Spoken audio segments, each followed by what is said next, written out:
Everyone, how are you doing today? Welcome to Astral Mushroom. It's me, Starlight, back again once again. Woohoo!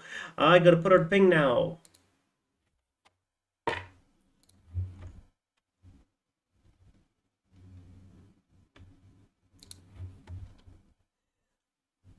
What is Liddy saying about me? Are they talking shit?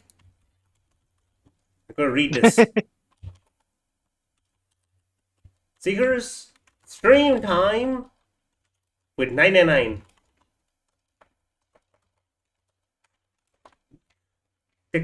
Have you heard from Led? I mean, no. Oh, yes.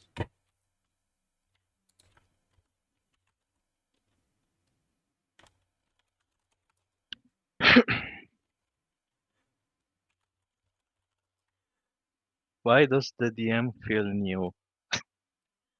Listen, 1 second. Yeah, remember when you said that you are new, although you are doing this, you have been doing this for like, Listen, I'm not good at this job, okay? not being good doesn't mean being new. Hold up. What do you mean? Oh wait, I just realized that I totally didn't understand. When Litany posted this, the summary of the D&D session, I thought they were talking about like the Duck's Magical Menace or whatnot, and I didn't realize at the bottom, the suggested questions. Why does the DM feel new? What are the effects of improbable effects? Yeah, that's YouTube I'm also just really AI curious right feature. now. I'm just really curious right now. If I go to my channel right now, how do I get this summary? Shorts? Live stream? There we go. 4 views. Yeah. Pause. I mean, to be fair, usually it takes a while for Ask. the streams. Oh, is this AI ask? Is that what happened? You summarize this video. Yes, Hi! How you doing, Bomber? Hello. So I went to D. I'm just I looking led. at it, okay? I'm looking at the D&D live Yeah. stream. There's a Ask AI button, and I click, oh, summarize this video. And it's like, they're talking about the post-tree incident, the character's movements and plan. Heroes going to monitor ritual. Mabel's checking on the aftermath of the tree incident, leaving the town, leaving the major party with Linda and confused Torm and Crane. Seeking Mary via Willow. The party needs to see the merchant prince to get in touch with Mary Firewillow, and Ryu offers to teleport them. Laviandi's transformation. Laviandi who, yes, because I misspoke and called her Laviandi. Now the AI is like saying, yes, you call her Laviandi. Laviandi was a giant tree. I mean, to be fair, you and Andrew. I love how the AI summary is saying, yeah, Laviandi's transformation because I said Laviandi. It's like, yeah, that's what you said. Dak's concerns? Who the fuck is Dak? Dak informs Drew in Cool Pond about his father's plan with Crossbane. Denock! It wrote Denock as Dak. Okay, now we have the contractual obligation to call him Duck.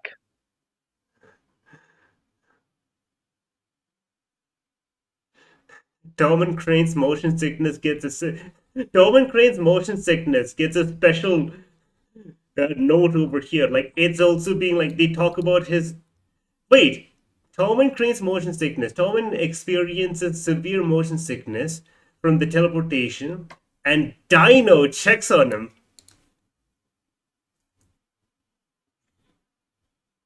They call him Dino now. The duck's magical item. A duck is found in Dino's bag. Well, it's Raz's bag, but it's pretty close that it realizes there's a duck in a bag. And holding the wand of improbable effects because of the charm effect causing making everyone within 60 feet dance. Dude, Bomber, the AI summaries it's not wrong, it's not completely right, but it's surprisingly accurate. I'm like, how did it understand all of this context? Text to speech. Or speech to text, really. Yeah, I'm just looking at all this. The gift for Solace. Dak gives Solstice a shield with an eye symbol for her birthday. I'm gonna be honest. I missed this. Is this when Solstice called D-Knock her kitten? Hi Ninjabot, welcome to the I mean, stream not. with your first comment. I'm just I'm just looking right over here and just like reading the AI summary for the D&D campaign. I'm like, what on earth is this? I didn't even know there's a possibility. I could probably do this like on all the videos and just copy paste all the notes and just make some minor corrections on them. Like, holy I shit. don't know. I don't know if you can correct the AI. No. I mean, I just take all this, copy, paste on the Google document, and just rewrite the fixes. I see. Like, I think it could be very Okay. viable. Is pre-stream over? Yeah, pre-stream's over a long time ago. Fun fact, this... What's going on over here, boy? It finishes summary of the video at 45 minutes. Should we get started? Where's the rest of the video? Star gets started before LED just blurs you. I'm sorry, I'm just sitting here and just looking at it, just being like, why? What is going on? Is that it? It's so confusing because I saw in Litany's stream, Litany's picture, she had the full thing. Okay, right. Hold on 1 Technologia. second.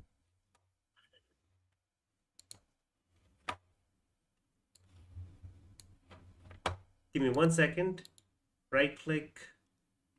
Display settings. Main display. Click. Click.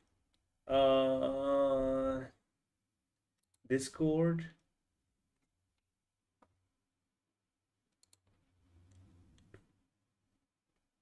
Are you streaming? Yeah, you are streaming. Watch stream. Open. And it's...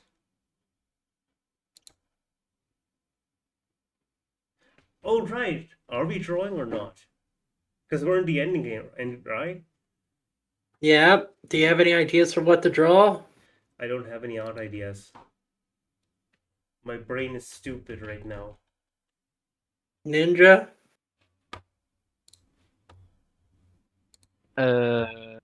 Not really, not right now. I think for 999 we've drawn everything we can.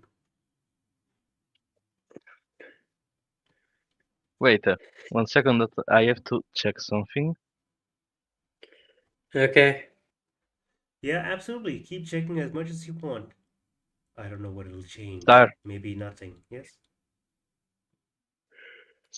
you can make a gumshoe and 7-piece. Gumshoe? Detective Dick Gumshoe. But why? Okay, where's the 999 stuff? Come on. Not Danganronpa. 999. Okay, here we go. Because remember, they are technically both detectives. We already have him with Kyoko. Yeah, that's true. You know what? I think maybe we're just gonna sit down, we're gonna just play the game and just avoid art right now. Okay, fine.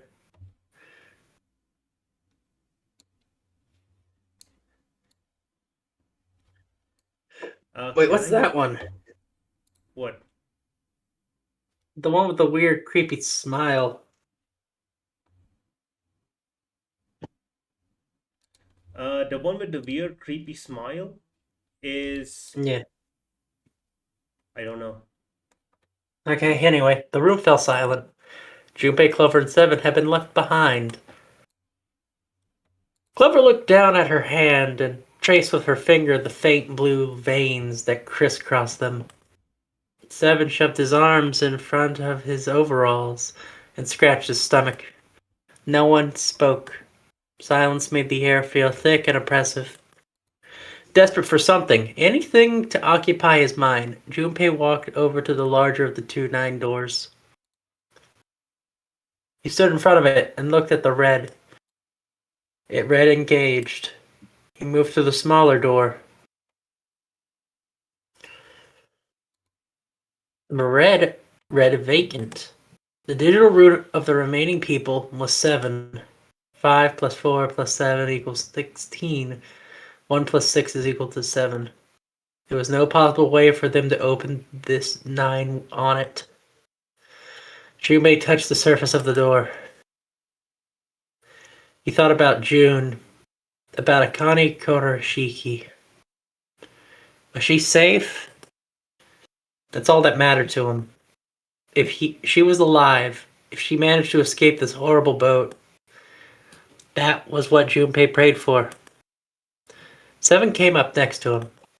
He pulled off his hat, scratched his head, and sighed. So, Coolbon's not here, so do you want to take over? So, what do... Okay. So, what do you want to do, Junpei? What do you mean, what do you want to do? What can we do? 7 opened his mouth to respond when... The coffin! Noise echoed through the room. Someone was pounding on something The coffin! vigorously. It wasn't mechanical, it was certainly human. Junpei and 7 looked at one another.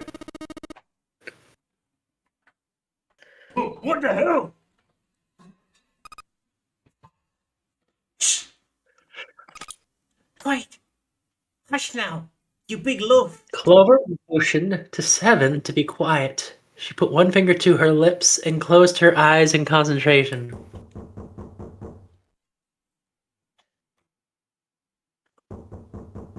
The 3 of them listened, trying to determine where the sound was coming from. Where? Where was it coming from? Could it be? Hey, I think it's coming from the coffin! You're right! Let's open it! But how? What are those muscles for? For show? Come on! Break a sweat! Break a bone! You're telling me to force it open? Just shut up and try! No, that's me. Oh, sorry, Just that's shut up and Junpei. try! Junpei and Oh, 7 no. grabbed a hold of the coffin. They tried a good grip on what little purchase they can find and pulled at all their strength. Ah! Damn it!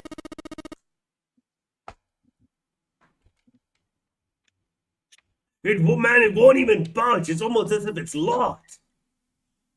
There was some sort of keypad attached to the coffin. Its purpose would not have been difficult to determine. Their eyes were almost immediately drawn to it. Oh man, not another one. Oh. Yeah, looks like it. Do you think we had to put in the right password or something to open it? No, we had to put in the I wrong think so. password, obviously. The noise wasn't stopping. In fact, it was getting louder. They had no idea who was in the coffin, but they wanted out, and they wanted out now. They had no idea that what they were supposed to do. Without a passcode, it didn't seem like there was anything there wasn't a lot they could do. They couldn't even tell how many numbers the passcode needed to be. Okay, is there a hint somewhere? Come on! Oh, let's go look for someone! Unfortunately, there didn't seem to be anything near the coffin. Clover ran to examine the pews and 7 investigated the desk, but they turned up nothing. What if it's the number of candles? Star, don't you remember? I know. Where we got the passcode originally? I know where we got the passcode. I'm just considering from their point of view. The sound still wouldn't stop. It wasn't a noise that belonged in the room.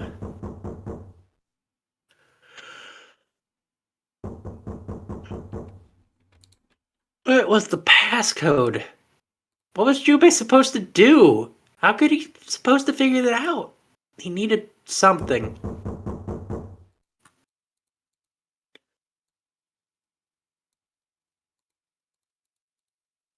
The world blinked. Oh my god. Suddenly, there was a voice inside Junpei's head. It's the Mandela effect. Truth had gone. Truth had gone. Truth had gone. And now, Truth is asleep in the darkness of the sinister hand. The hell was that? That voice? Junpei was utterly and completely baffled.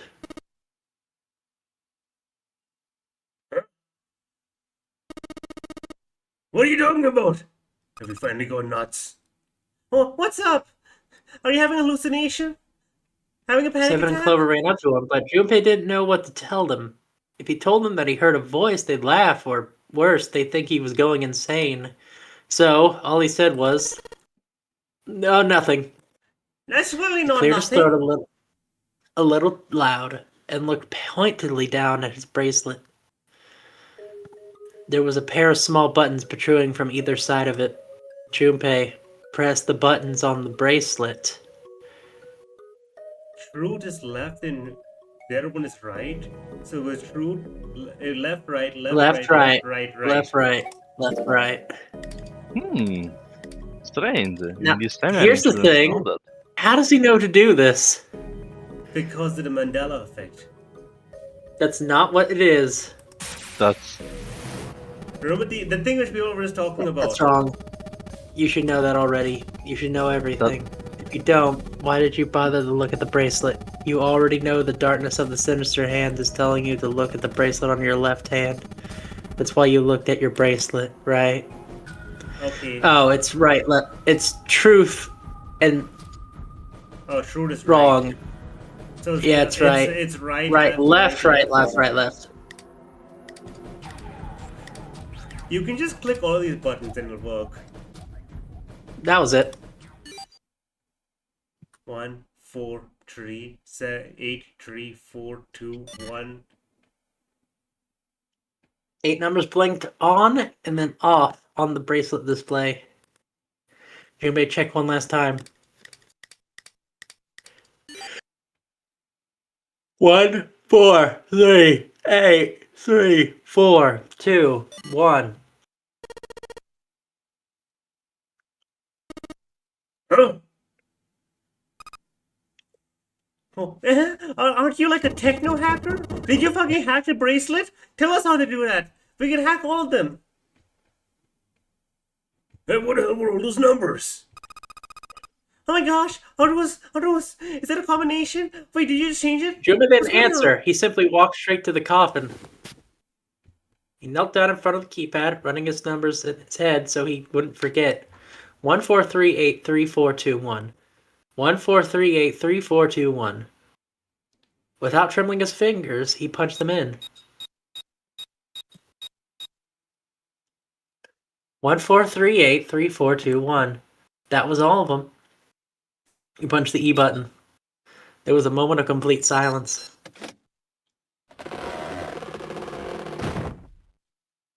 There was the sound of the coffin lid unlatching. Someone sat up out of it.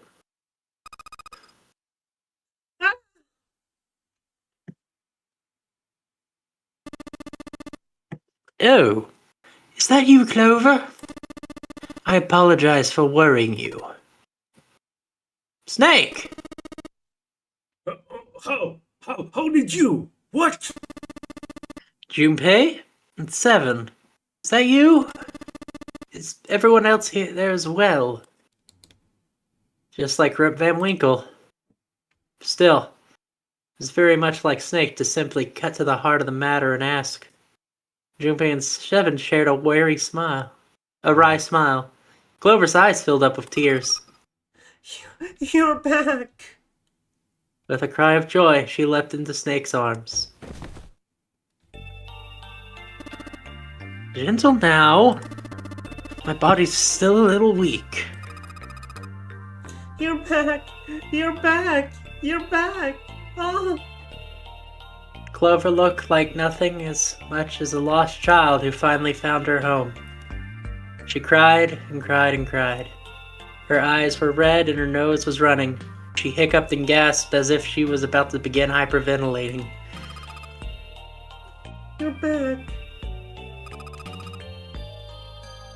You're back. You're really here. Her voice was happy, but almost desperate, as if she feared he would disappear again if she stopped talking to him. Tear after tremendous tear rolled its way down her face. Her small arms strained as she clutched Snake's body as tightly as she could. Perhaps she was trying to convince herself he was real. Perhaps she was worried he would be gone the moment she let go. Perhaps she simply didn't know what else to do. You're back. Come now, what's gotten into you? You're acting as though I've returned from the grave. Not as though you did. You literally rose from a coffin. I really thought you were dead. You jerk. Idiot. Idiot. Idiot. That last one felt personal. Clover broke into sobs so great she could no longer talk. It was a touching reunion between brother and sister. Even though Junpei knew they had little time, and every minute they waited was a minute wasted, it felt cruel to pull them apart. Junpei and Seven sat down on one of the pews, waiting for Clover to calm down before explaining to Snake what had transpired.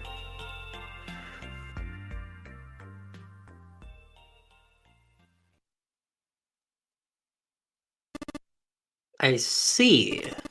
I believe I understand things rather well now. Thank you. In the shower room, there was a dead body wearing my clothes. Because of that, you thought that I was dead. Correct? He had quickly and neatly summarized the events of the several hours. Junpei nodded.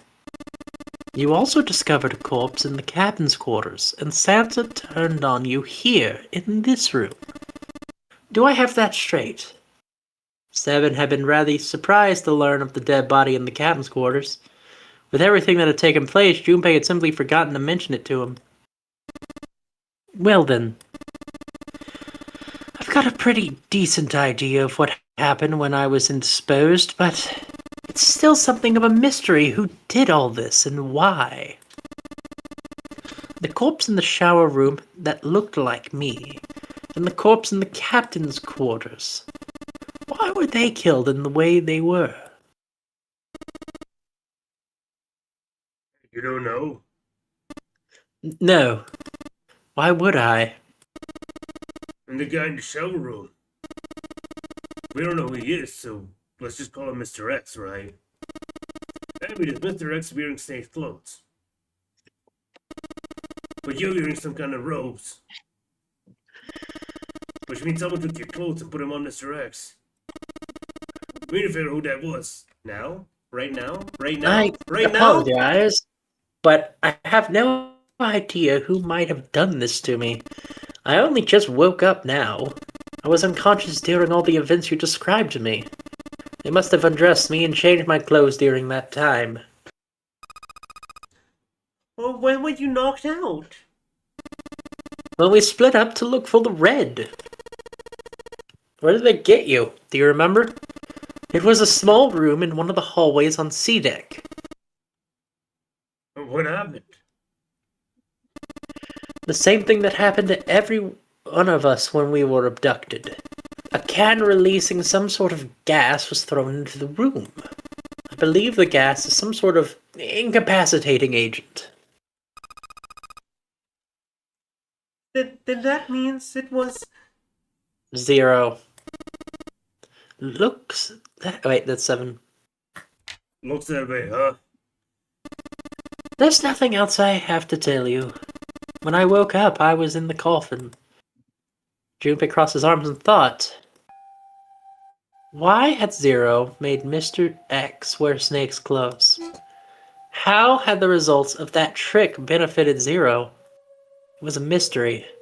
Junpei couldn't make sense of it. He also didn't have a satisfactory explanation for how he discerned the key code for that coffin.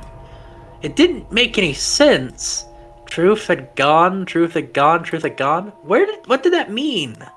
Did it mean anything? And why had Junpei felt compelled to push the buttons on his bracelet after hearing them?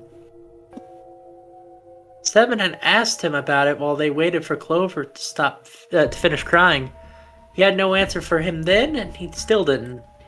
All he could say was that it seemed to have been a subconscious reaction. His fingers had simply moved of their own accord. It was the only explanation that made any sort of sense, and it made almost no sense. Junpei had no idea what any of it meant. His mind was a maelstrom of mysteries, clues, theories, and more mysteries. He could barely think. And of course, Snake and Clover had been subjects in a similar experiment 9 years ago. Morphogenic field. The ability to access the morphogenic field is affected by several things. The first is epiphany, the other is danger. And someone did actually die. A girl. Her name was, Yes. There had been another experiment conducted on the same ship 9 years ago. A girl died during it. Morphogenic field theory. The two murders. Switching clothes. The notary game.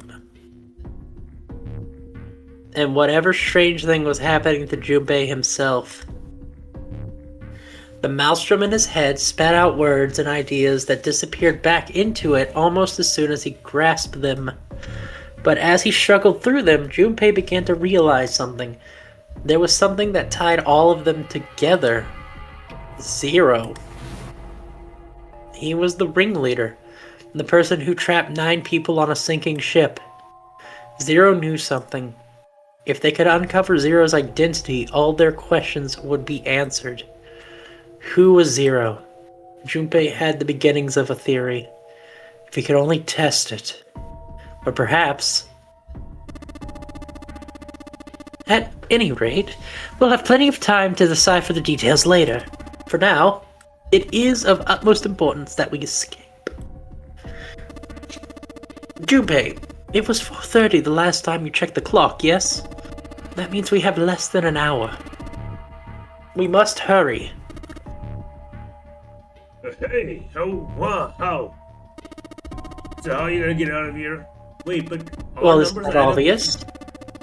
Through the other number 9 door. Our numbers 5 plus 4 plus 7 Yeah. plus 2 is 18. 18 is 9. Oh yeah! You're right! With Snake we can open the door!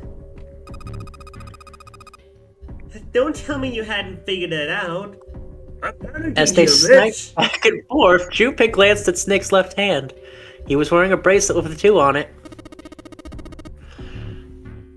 Come on, you gotta show me these things. Let's go. Oh, I assumed you figured it out.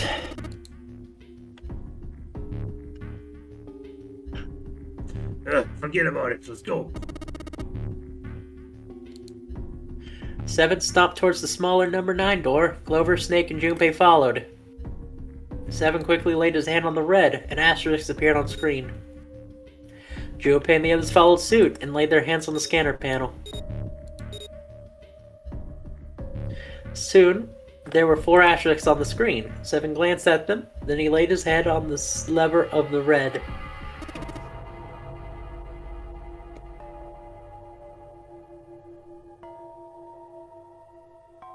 Start. Alright.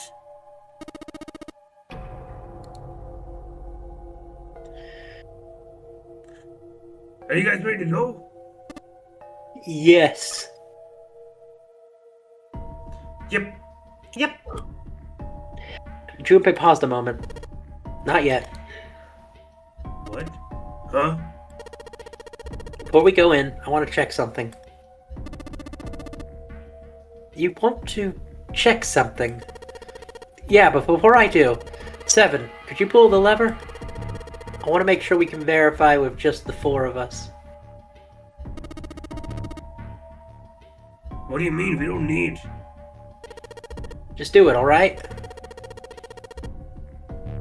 But if the door opens, don't go in yet, okay? Please. This is really important. I really need to check this, okay? Work with me here. Junpei looked directly into Seven's eyes. The older man looked back for a moment, then nodded. Fine.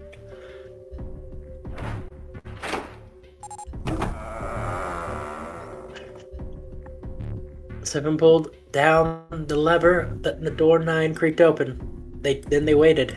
9, 7, 8. After 9 seconds, the door closed. Alright, that means the 4 of us can go in the door 9. No. We knew it already. It's really obvious, right? Obvious. Yeah, you're right. It is. Now what happens if we add Zero's bracelet? What? Zero's bracelet? Why don't you take it out, Clover? For a moment, Clover looked surprised, but she recovered quickly and stuck her tongue out at Junpei. So you did know I had. I picked this because I thought it might be useful. Although there's one thing in both her pockets. She reached into one of her pockets of the voluminous jacket and produced a bracelet. Junpei took it from her and looked at Seven. Turned to Seven. This was on the left hand of the corpse in the captain's quarters. If you look at it, you can see it's got a 0 on the face. Just to make it a little easier to talk about, I'm gonna call the guy we found dead in the captain's quarters, Cap. If Cap was really 0, then I should be able to open door 9 with just me, Clover, and his bracelet. But most importantly, if you were Cap, and this was your game, would you really put one of these bracelets on yourself? Anyway, let's give it a shot. Clover, give me your hand. Okay. After he and Clover scanned their bracelets, he waved Cap's bracelet over the scanner panel, then pulled the lever. However, the door didn't open. The red's display read error. I knew it. Now, what does that tell us? Maybe the bracelet has to be on your wrist in order for it to work. No, that's impossible. Did you see how the scanner showed a 3rd asterisk when I scanned Cap's bracelet? Whether or not it's on your wrist doesn't matter. All you have to do is put the bracelet near the panel for it to register. Stephen waved his bracelet in front of the scanner panel. Sure enough, a single asterisk appeared on the red. Huh. Looks like you're right. See? So, what does that mean? There's only one possibility. The bracelet isn't the number 0. Is that what you're saying? That's right. Now, what number is it? I think 6. Let's find out. Junpei, scan the bracelet with this combination. Okay, hold up. 1 second. 2 plus 7. 2 plus 6. No, Junpei's 5. Junpei's 5. Junpei's 5. Okay, so 2 plus 5 plus 0 is equal to... Yeah, try 1 second. 2 plus 5 plus 6. That wouldn't work. 4 plus... 2 plus 4? No. How do we get to like 9? Snake, Junpei... Well, the whole point is we don't know 7. what Cap's bracelet is, so we're trying to figure out what it Snake is should be by 7 opening cap. the door. Let's do Snake should be 7 cap and let's see what happens. Third one. Third one. Hold Third on. one. Junpei, Snake, 7, Cap. 2 plus 5 plus 7, 14, 5. If this combination opens the door, then his bracelet No. would be 4. However...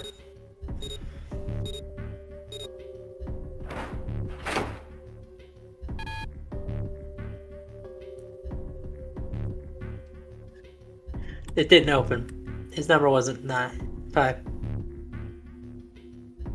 Okay, 1 second.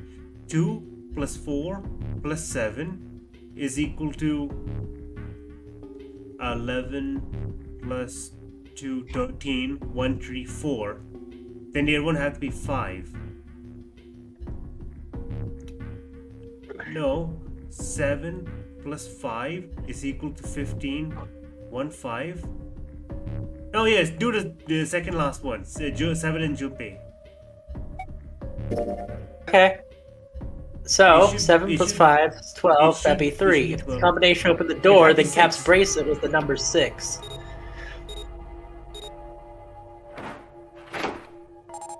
It is! It's the number 6! Hey! The number 6. But why 6? Wait, wait. 6 is June.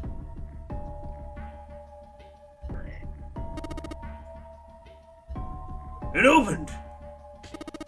It opened. What? Why? Why? What? What does that mean? Both 7 and Clover seem rather shaken as they turn to look at Junpei for answers. The door slips heavily shut.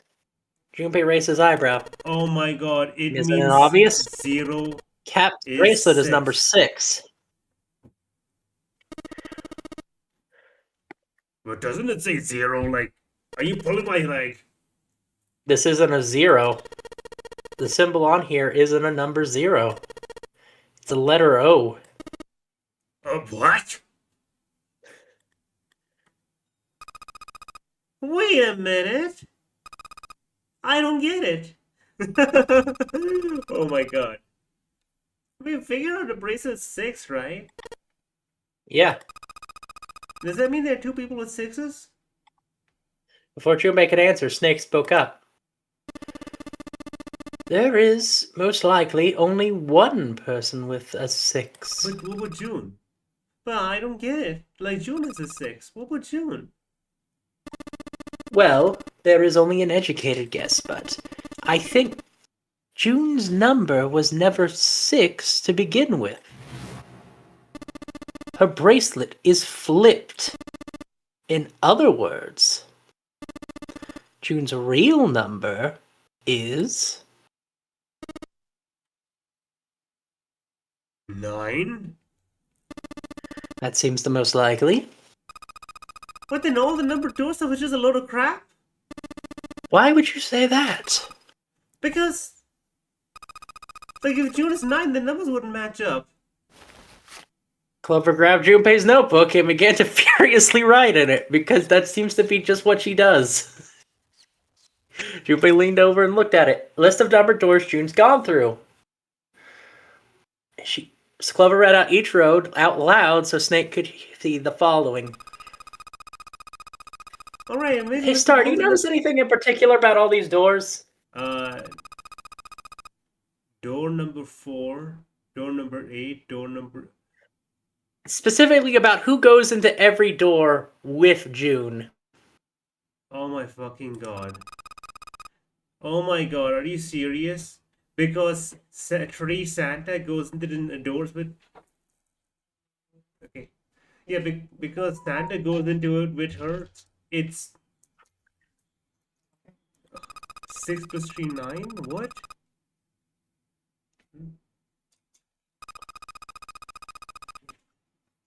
Okay, right, so the digital route is like 7, then you can't open the door with 4. If the digital route is 2, you can't open the door with 8. Wait, no! Clover, Santa do you is notice anything 0! interesting about that list? Santa is 0! Oh, what do you mean? You're talking about 3. Oh, wait, that's 7. You're talking about Trudy, right? Trudy? Santa's always in the room with her. That's what you're saying, isn't it?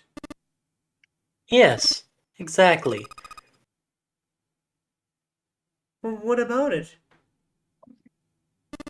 That's quite simple, really. You told me the first time you came to this room, Santa was first to refuse to leave June behind. Now, doesn't that beg the question, why? Why would Santa do such a thing? The answer is easy. Because Santa can't open door 9 with only 7 notice. Of course, there's only one reason for that. His number isn't actually 3. Santa's real Oh my number. god, that's so 7, would you be so forty-decimal. kind as to modify my sister's equations? Yeah, sure. Just take a pencil, just scribble over it. Ah, fuck you, kid. I took the pen from a confused Clover and adjusted it.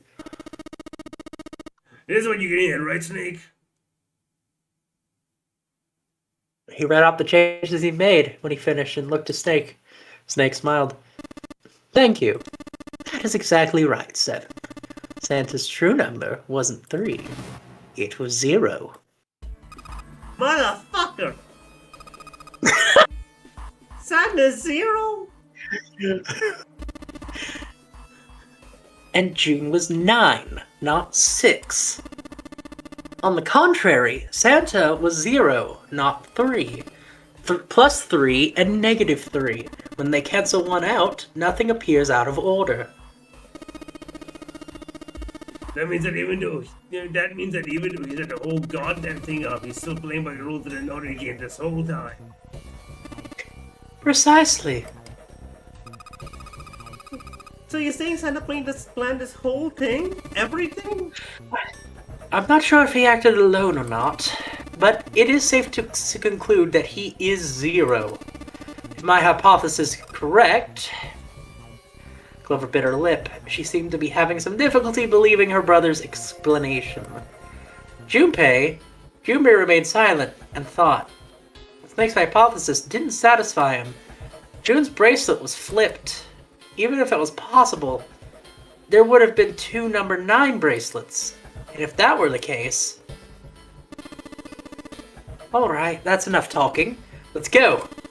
It's high time we went through that door.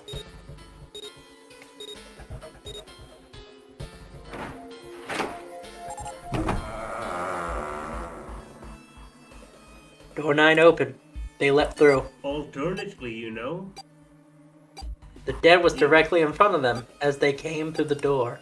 Quickly, they scanned their bracelets. Alternatively, June could be 0 and Santa could be 9. And they could be in on this together. The detonator stopped. After pausing for a moment to catch their collective breath, Junpei and his companions headed down the long hallway in front of them. At the end of it was a set of stairs leading down into the ship. It looked as though it led all the way to the bottom deck. They looked down. It didn't seem to be flooded. After deciding it was safe, they headed down the stairs. Before long, Junpei and his companions found themselves on bottom deck. They turned left in another hallway, and at the end, they found another door. Of course, it was a symbol engraved with a keyhole. It looked like a sort of harpoon that one would use to hunt fish. It came with 3 prongs. Snake traced the shape with his fingers. This is the Neptune symbol. This is a trident. You know what a trident is, right, Junpei? There must be a key around here somewhere. The Neptune key. All Junpei had was the Uranus key card. Not the same planet, not even the same sort of key. Clearly it wasn't going to open this door. After examining the door for a few more minutes, they gave up and headed back the way they came. With a bit more searching, they found a metal door. On this side was a card reader. The symbol engraved on the card reader. It matched the Uranus symbol and the key card Junpei was carrying. This is the place. He muttered to himself and slid the card into the reader. It beeped once, and the light turned on green. With a heavy metal groan, the door creaked open. Junpei, Clover, Snake, and 7 looked on one another and nodded and stepped through. The room they found themselves in was full of books. It looked like a library. Not a sort of library with large numbers of people read books.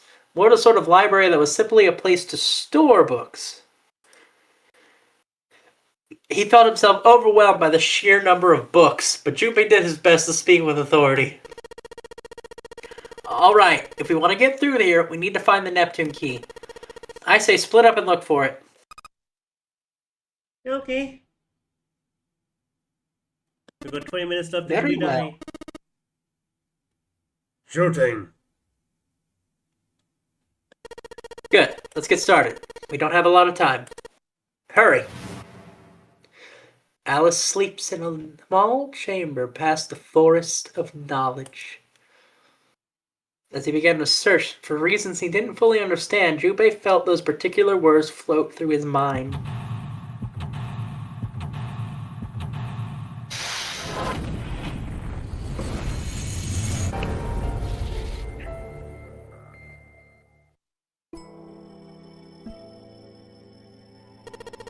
There's a note on the table. Lights to the books! We have to torch them! What does that mean? Burn down the library! Listen, you're gonna take lights to the books. It's pretty obvious. Right? Interesting. Well, intelligence often hides itself in darkness. Have you ever thought about the pages of a book? Each page only sees, like, maybe 2 or 3 minutes of light before the reader is on to the next. They spend the rest of their lives locked in darkness. Rather like myself. You can see for 2 to 3 minutes a day? Don't get me wrong. I'm not complaining, not at all. I live in darkness, yes, but that has gifted me with the ability to catch the truths others might miss. I can hear the voices hidden in the darkness, you might say.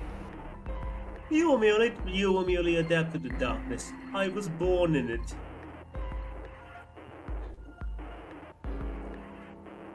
How old was he?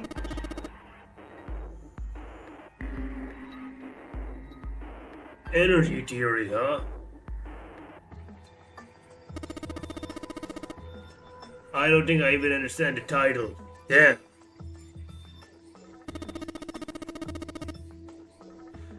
Looks like this shows all science and technology.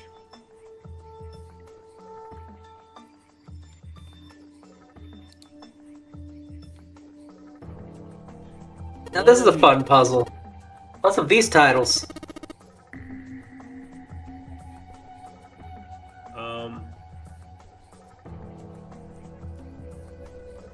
They're all gibberish. Hey, what if we like switch it around? Like get that open?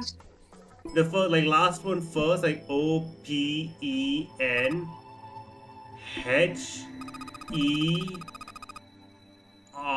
Read Clover's line, please. Here.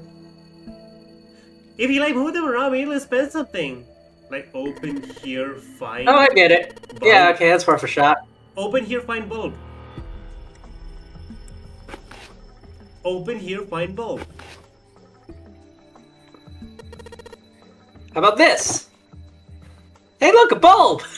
Open here, find bulb. Looks like those books in the right order made it. But it's a piece of cake. Hooray!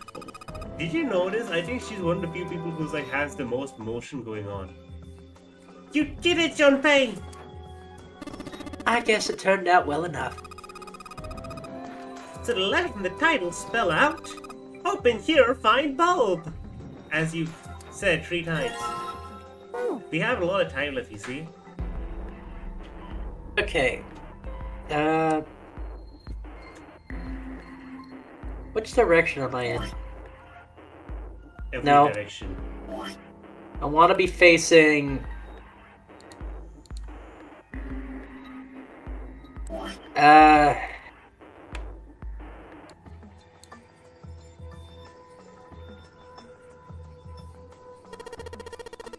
Automatic robot assembly line techniques. Huh.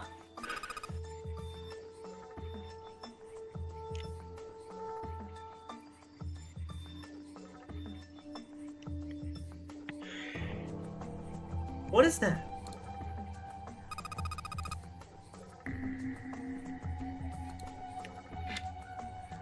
That kind of comic book?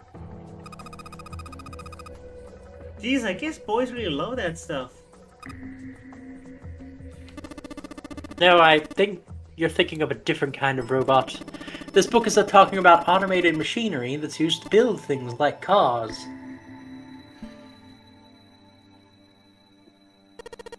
An overview of photochemistry? I think whoever set this up wanted us to see the cover, not the spine. Let's look at it, okay?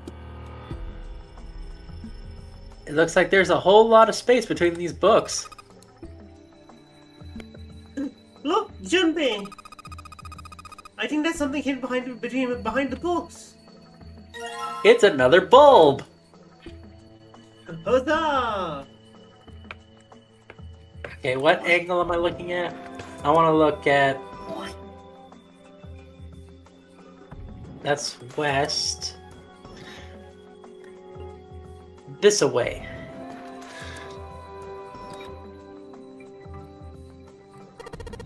There's a picture book.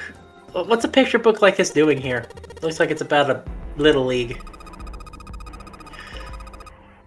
Like, does seem a little weird. It's so different from the others, huh? Maybe you ought to take it with you.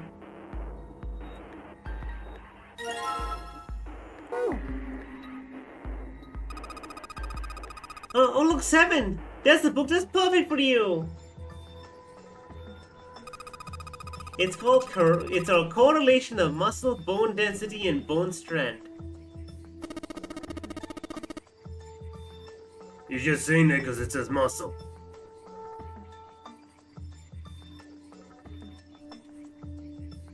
Thank you. No comment! Haha! We're about to die in 20 minutes.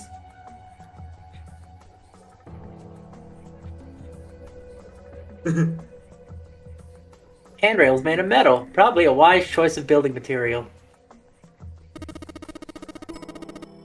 Hey, it's another one of these kids' picture books. Looks a lot like the other one we found. We got another minor league baseball book.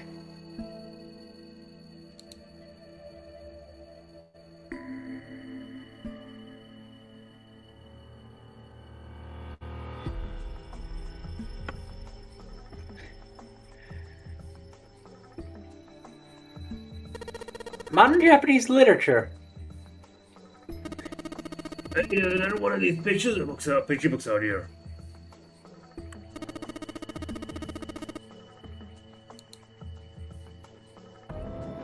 You know, these do kind of feel nice, right? Some people do kind of feel nice, you know. Brings back good memories.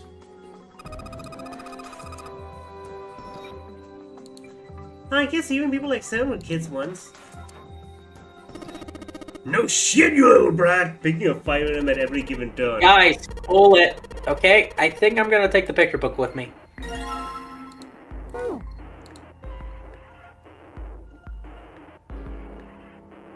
Small enclosure with 9 sides. There's at least 3 of these that look kind of like music stands. I think I'm supposed to put something on the stands?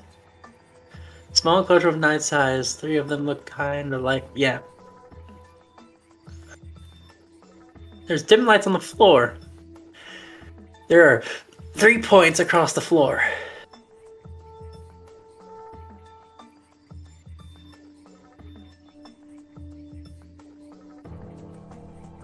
Oh, this is so complicated. I don't know what I'm doing. All these have different languages. There's something Hey. suspicious about the shelf to the left. Hey, do you think the center thing has buttons in it? Let's see what we got here. So many books here. I wonder what... Hold on. What's this? Warm? Oh! Did you see that motion? You saw her, like, recline her back, right? I think I did. I was more confused about the warm. What did it say? Hello?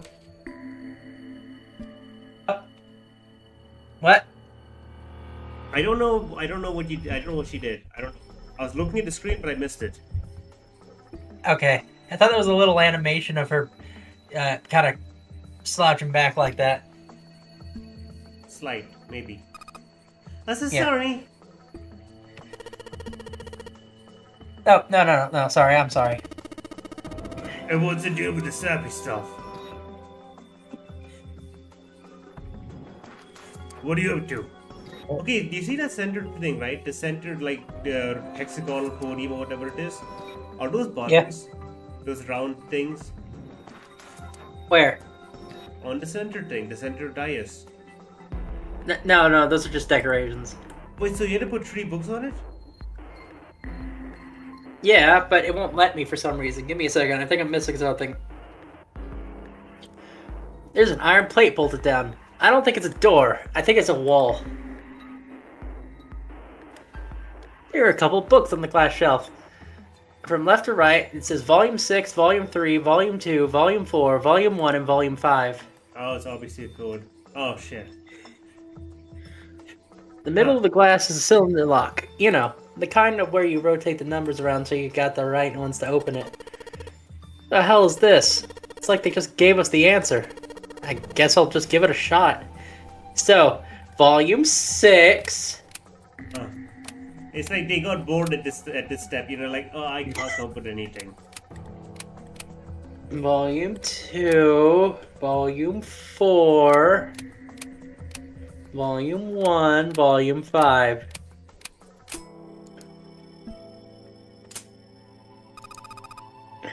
You did it, Junpei! Congratulations!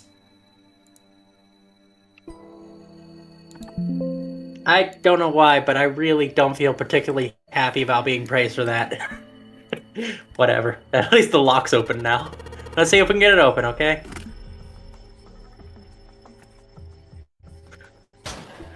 Why she praised me on the one where I did nothing? All 6 books seem to be pointing to a cylindrical lock. And there's the last bulb.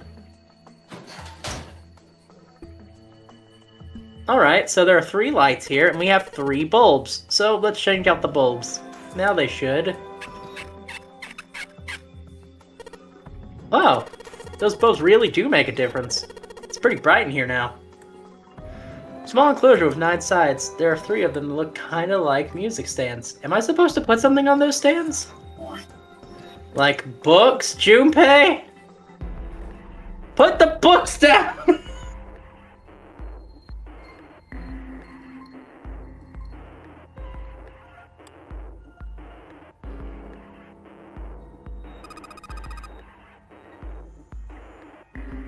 Oh, it's so bright now! It's almost blinding! Alright, that means then we have to do this. Okay, give me a second. I think I gotta...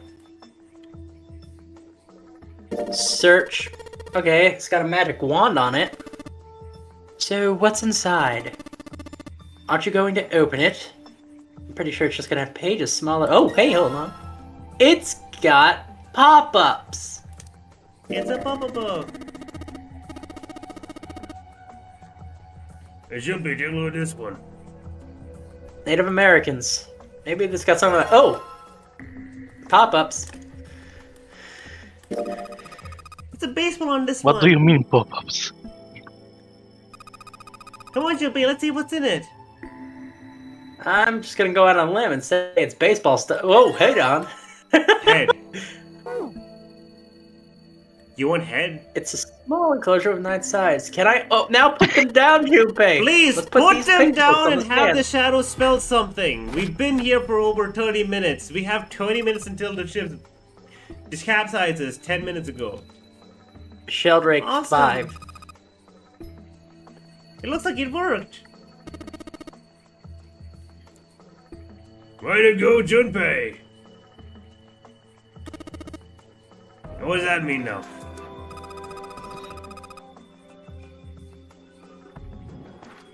But there's something projecting on the bottom. These letters, they seem familiar. Oh, that's 7, my bad.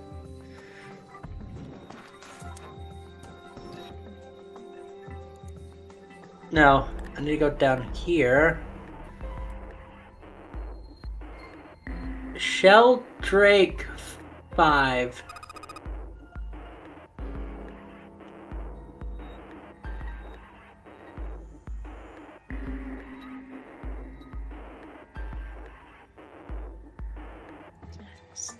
Star.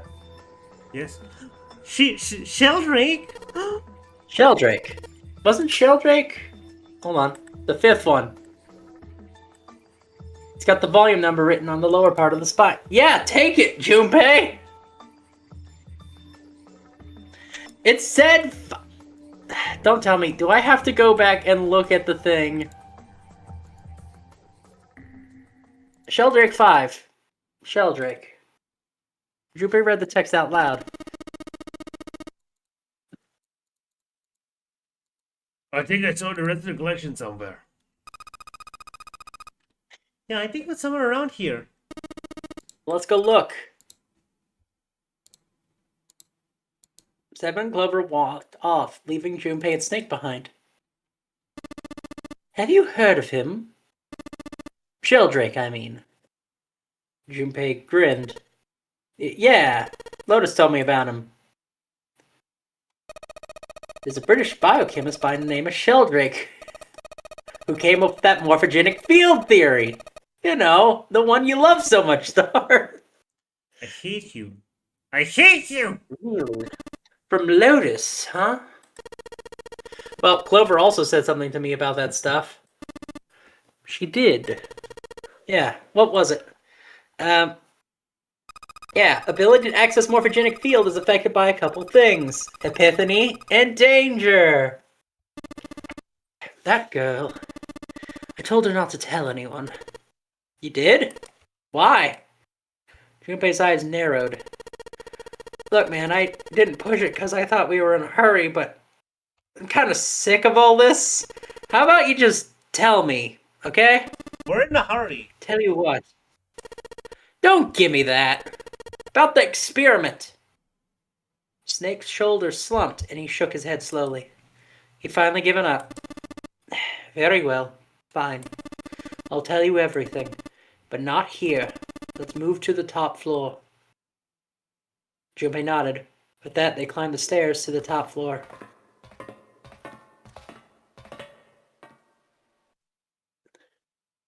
Snake was silent a moment after they arrived. Then he finally crossed his arms and spoke.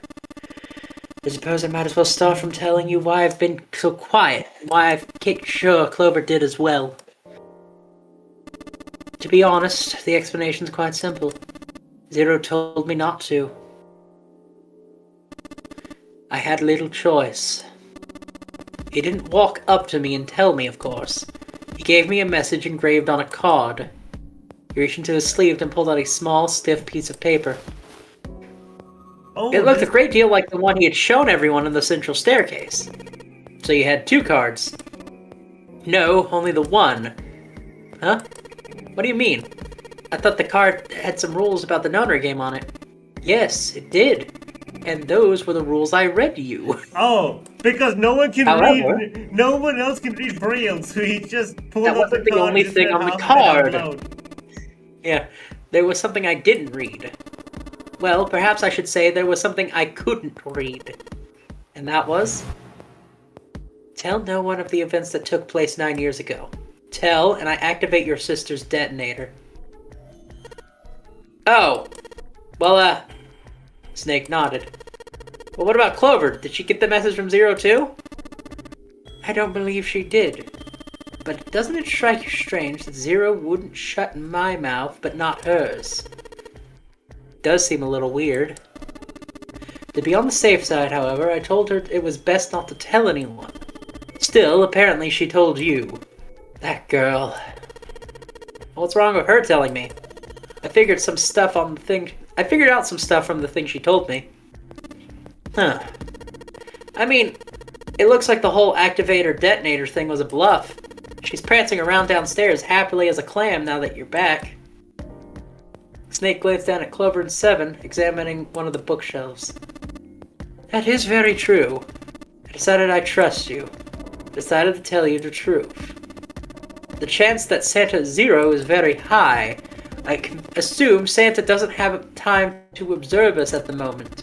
And at any rate, even if he were, I very doubt he would kill us. Why not? Clover told me about the 4-leaf clover, about the words. If he knew about that, then he was in my group during the first experiment. I'm sure of it. He wouldn't kill us, no matter what the situation was. Snake paused and cocked his head, as though he were listening to something very far away. His face looked dark, as if something was weighing on him. Snake? Junpei wasn't sure what to say. Snake turned and looked to him. Yes, I know. You want to know what happened during the experiment? Yes. How much do you know? Junpei relied on Snake. Everything Clover had told him. The morphogenic fields and the experiment 9 years prior that had dealt with it. How the experiment had taken place simultaneously at 2 locations, one being the ship and the other being a building in Nevada. How they played the notary game. He told him everything. And finally, he told him how a girl had died during the experiment. Oh. She told you all that, did she? Snake looked down. His face was tight. A slight tremor shook his body, and he tried to hide it. He was putting on a good front, but even Junpei could tell that he was holding back something deep and powerful. He made as if to brush something from his face and looked up at Junpei. At any rate, I now know how much you've learned. All that remains is for us to determine is who did this and why, right? Yes. Can you tell me what happened? Snake nodded slowly. The people who organized the initial experiment were from a company called Cradle Pharmaceutical. Oh no, Hey, it's Star, you know Ace's that one. company. There were 4 of them running the show. Getaru Hongo, Ace, Yep. Nakisa Nijisaki, Turakai Kobuta, and Kagechika Masashido.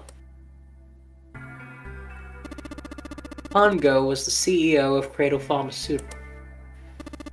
Nagasaki was his right-hand man and did the lion's share of the planning. Kabuta led the company's search and development division. Mushashido was a majority stockholder. Hey, do any of these people look familiar, Star? Yeah, the one on the far right. The far left. Doesn't he look at the previous number 9? Yes. Star, let me point this out for you in a way that makes sense. The 9th man, Ace, Mr. X, and Cap. Oh no! Holy shit. Holy shit. So wait, the We've seen all of their only faces. 3 people who are dead so far are these assholes. Ace is the only one not dead.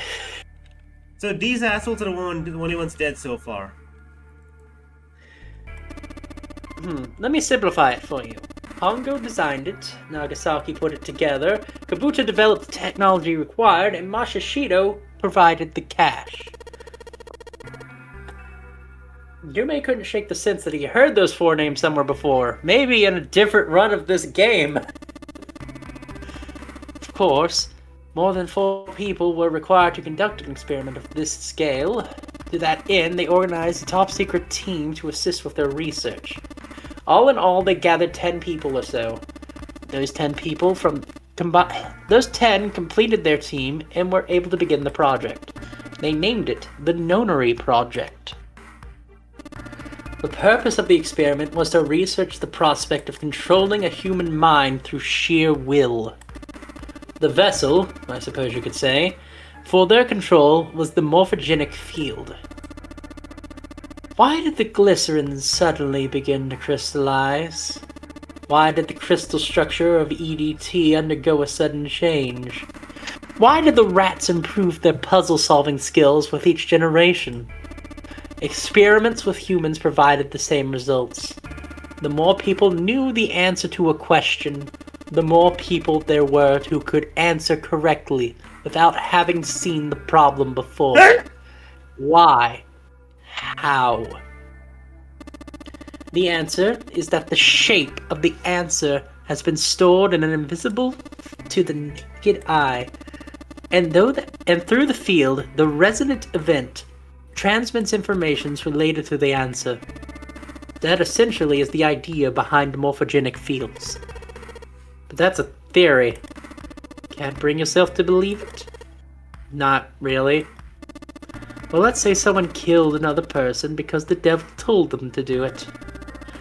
Whether the devil exists or not has no relevance to the murder. They believe the devil exists, whether or not he is immaterial. So what matters here is that Hongo believed in the morphogenic field? Snake nodded. But I still don't get it. You said they wanted to figure out how to control people? Right, so is that what you're saying? Yes. So how were they going to do that with a morphogenic field? I'll keep it simple. Suppose 1,000 people solved a certain problem. Chance of knowing the answer, even if no one told you, will go up. Let's have another example, shall we? Let's say 1,000,000 people do a handstand right now. Tomorrow, the chances of you doing a handstand will be higher even if you heard nothing of this hypothetical mass handstanding. Mankind's thought process and actions are all part of a resonant event. All of the resonant events encoded in the fields are projected onto you. Of course, this assumes you believe in the theory. Do you follow so far? Yeah? But let's say, hypothetically, there was a person who had the same effect as these millions of people. What would happen if that one person were to do a handstand? Other people would find themselves wanting to do handstands as well. Can you imagine what a person with powers like that would be able to do? Come on, there's no way. I'm not done. Imagine another scenario. Imagine another person. This is an ordinary person. Let's say he does a handstand. What if there was someone who could grab the resonant event that caused by doing that and use it to make other people do handstands? What would happen then? A person who has the power to write the field and someone who can read from the same. You can think of them as the writer and the reader, the transmitter and the receiver. What would the world be like if there were people with abilities like these? They thought about it for a moment. So the transmitter's resonant event can be transmitted through the field and sent to the receiver. And then the transmitter can control the receiver however they wish. Is that what you're saying?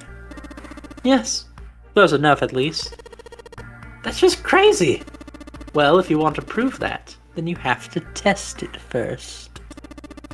At least, that's how they thought. That is why they decided to do their experiment.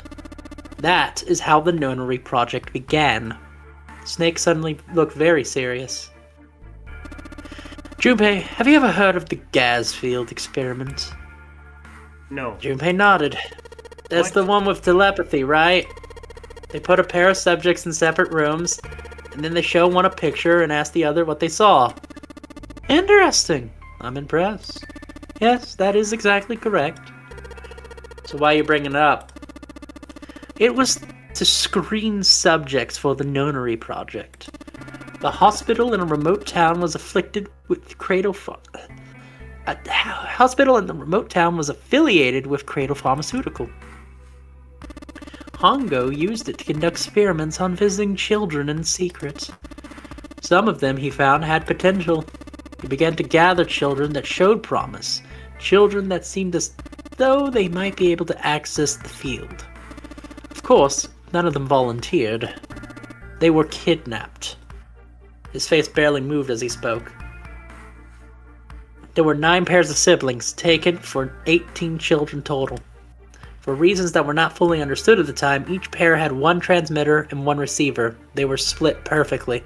As such, 18 children were split into 2 groups of 9. The children who were put in Group Q were the ones that excelled in transmitting. They were transferred to the mock experiment building known as Building Q in the Nevada desert. The children that excelled in receiving were Group A. These members of Group A were put in the former hospital ship that got gigantic. From the experiment he had conducted so far, Hongo had learned the following. There were two things that could increase one's resonance in the fields. The first was epiphany. The other is danger. Have you ever been faced with a difficult problem and thought very long and very hard until it suddenly appeared in your mind? It seems obvious to say so, but that is what is known as an epiphany. The information attained through an epiphany can be easily transmitted through the fields, where they are easily interpreted. Adding danger to that equation makes it much easier to field access. Therefore, Hongo set up a number of puzzles across the Gigantic. The participants had to solve each puzzle before they could move on to the next room. Of course, he hadn't forgotten to include danger. More specifically, he had detonated a bomb on the hull of the Gigantic. The children Group A were forced to play the nunnery game as the ship sunk. By forcing the children into a life or death situation, Hongo hoped to increase the likelihood of them tapping into the fields. The children from Group Q, on the other hand, were confined to a mock experiment building Q. Building Q duplicated the interior and the puzzles of the Gigantic exactly. Hongo explained the situation to Group Q. Solve the puzzles you find throughout the rooms. When you solve them, transmit that information to the groups in Group A. If you succeed, they'll be able to solve the puzzles and escape. But if you fail, the Gigantic will sink and your brothers and sisters will drown. Do you know why the astronauts of Apollo 13 were able to return to Earth safely? It was because NASA had access to a replica of the Apollo 13 capsule. All of the equipment, the instruments, everything, all of it identical. NASA was able to replicate the situation the astronauts were facing by putting themselves in the same situation. They attempted to solve the problems they knew the astronauts were experiencing. Once they found solutions, they reported their findings to the men aboard the actual capsule. That was how they were able to return safely. It was the same with the Gigantic in Building Q. The children from Group Q were able to use the power of epiphany to solve the puzzles they found, and then transmit what they learned through the fields.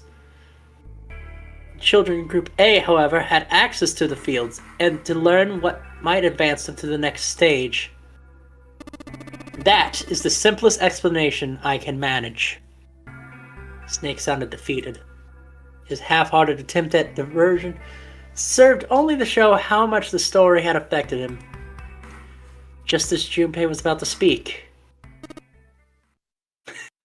Hey. Junpei! Snake! How much longer are you gonna sit on those bony asses? Get down here already! Someone's voice echoed up from below. Snake took a deep breath and blinked rapidly, as if waking up from a long nap. He's right. Let's go, shall we? We don't have much time. We need to get out of here soon. Snake headed down the stairs, but Junpei put an arm to stop him. Hold it. There's one more thing I want to ask you. Are you sure that there were 18 kids? Why? I just thought there was only 16. Yeah, that's what they said on the news, isn't it?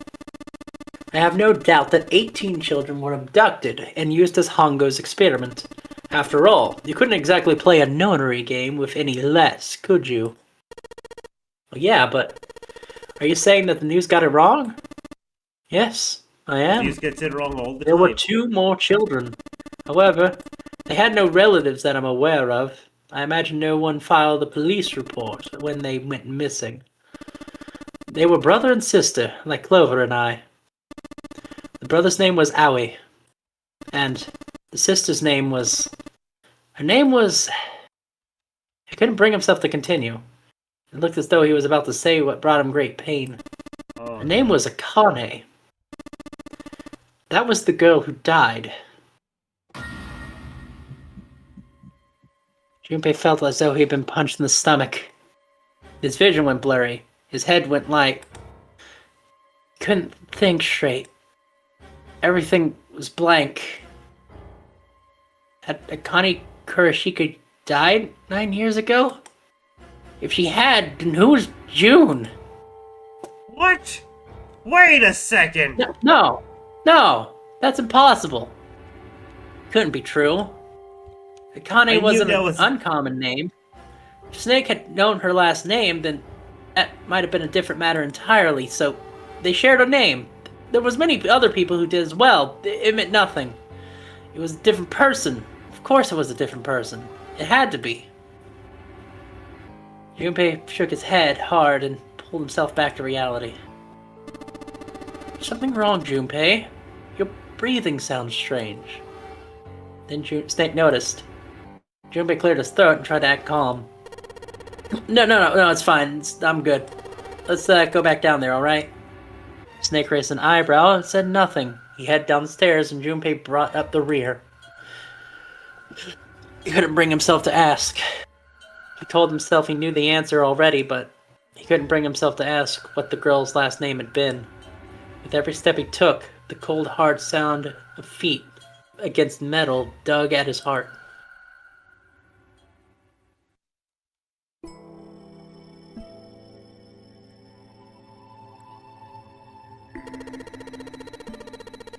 So anyway, Star, what do you think so far? I knew June was evil! How does that prove June is evil? June has been replaced by an evil twin. Sheldrake, this is it. That's what the shadow picture was pointing to. June has been replaced by her evil twin. Didn't it say 5 at the end of the shadow picture? Yes, I think we need to find the 5th volume. Well, would you look at that? There's a big red button behind this book. I guess we should press it. Well, damn. That's cool. Oh my god.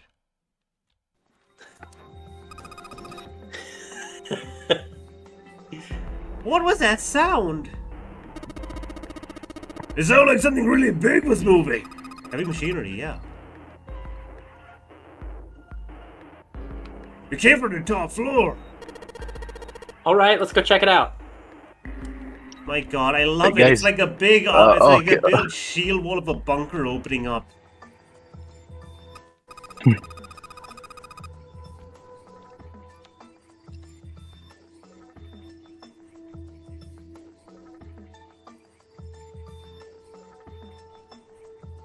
Pull over. Well, I bet you're gonna type something in the keyboard, obviously. Yeah, but you can only use letters. And it looks like you only have 4 letters. Huh, let's see how it works. I guess I need to hit enter once you're done with the letters. And you can erase what you're doing. Okay, got it. Well, let's give it a shot. So, this one is a very simple puzzle. That's 13, 14, 10, and 13. Which, when converted into hexadecimal, means that you will get... Holy shit. dead. Talk with thematic. Yay! You did it, Junpei! So, yeah, it's unlocked. Yeah, it's unlocked now. Good job, Junpei. Whoa there. Don't get too excited. Father is dead, right? Just makes you think about what is waiting. Just makes me think whatever's waiting for us is good.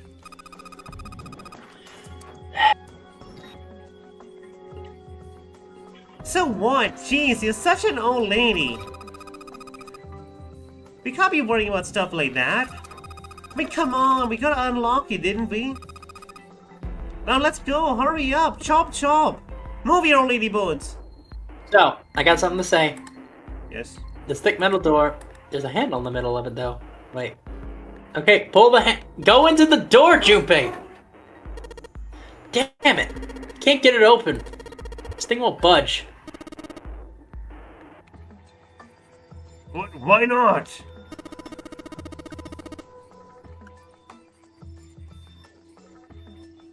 Come on, put in the password. What else do we have to do?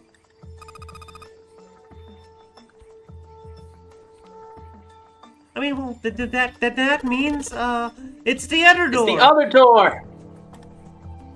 What do you want to Right. say, Let's Bled? open it. Anyway, Star, this is the Yes? last puzzle room in the game coming up. This next room, the last game puzzle. We're done. Or well, the last escape room. We're done. No sooner than they done so, the clang of metal and metal rang behind them. It spun around. The door they had just come through had slammed shut. Junpei grabbed a hold of it with both hands and pulled with all of his strength. Yeah! Damn it! Looks like it locked automatically. Is there any other way out? Oh, there's the other door over there. You know, the one with the car reader. It's got a red light on it though, so I'm pretty sure it's locked too. But there is a card reader, right? Yeah. Then perhaps if we find a key card, we can move over to the other door and leave. Yeah, that might work, but...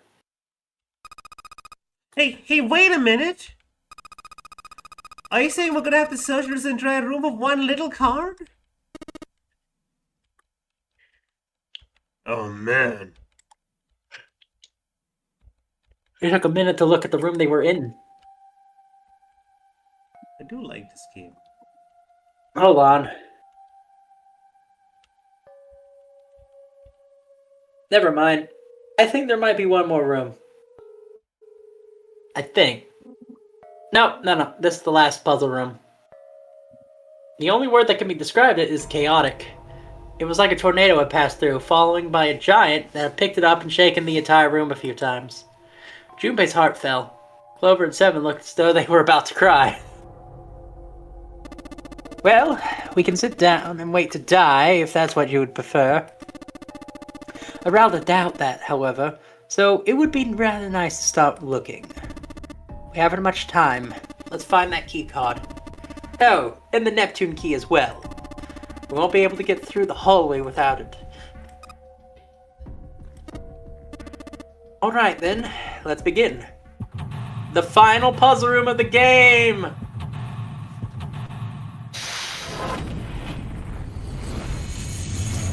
This is the final one, Star. This is the study. Okay. Hey, Junpei, isn't this a nautical table? Yeah, feels like we've seen this before in like 3 rooms we've been in. We steal the nautical file. Okay, so if we go left, there's a keyboard here. It's a control panel in front of this big screen here. Wonder if there's any of these buttons do anything. There's something on the screen now. What's this? 15 cells here with numbers and letters in them. Oh, let me see that. Oh, what is that? I'm immediately lost. Oh, is it like hexadecimal? Yep. Oh, I see. So whenever you touch a cell, the Windows it turns on or off. So you just gotta use that to make the all cells on the right and the bottom green. Hey, Jumpy, I found this piece of paper under the thing. You want to take a look?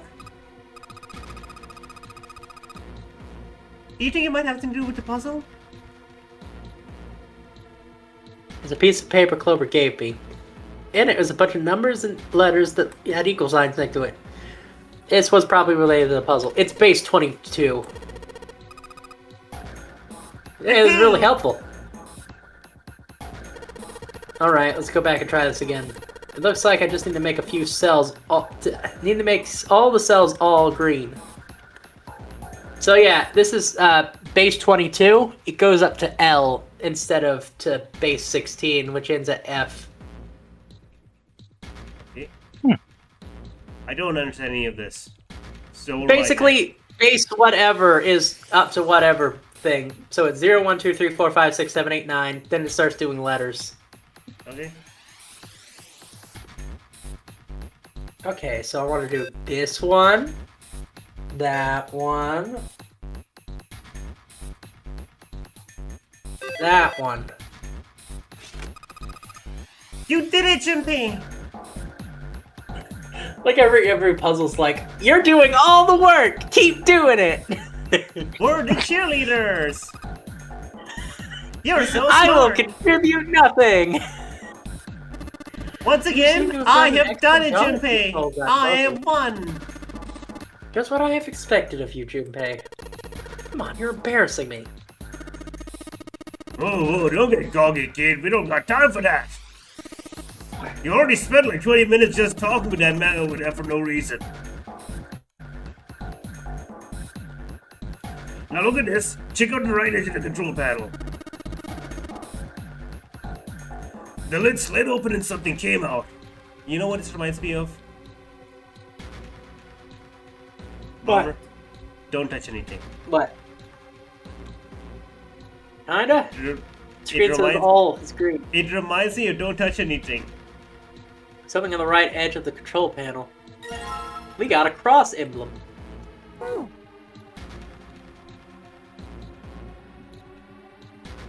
This way. This monitor is part of the machine. It's really dim though, but it's got a map of the world on it, but I can barely see it. Where's the map? Sliding panel.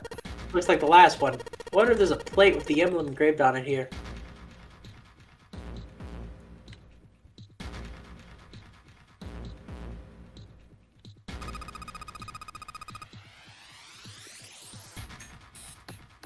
Jumpy, it looks like there's a compass here. Oh, now I get it. What do you mean? What's going on? Oh, I guess you weren't there, Clover, but we already solved the puzzle like this back in the wheelhouse. I guess I just have to do the exact same thing. What, the same thing? They're reusing puzzles? It's kinda lame. The important part is that nautical table you just gave me. We just match up the directions on the lines on the nautical table. I used the steering wheel in this wheelhouse, but this time I think I gotta use that wheel attached to the side here. Okay then. Cool. Show me. Now. Come on. Hop, hop, chop, chop. Of course. You're not Jumpy, going to Jumpy, actually you help me. can do it. Yes. Yes. Ha. Ha. As I'm saying, Clover doesn't solve any of puzzles. She just stands by and cheerleads to get Junpei to solve them. Okay, yeah, anyway, let's do this. Why should I exert my brain pressure? I was like, do you really want me to try solving your problems?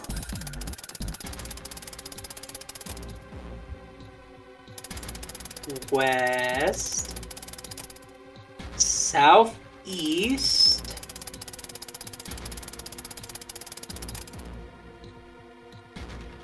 okay, so from southeast, it's northeast,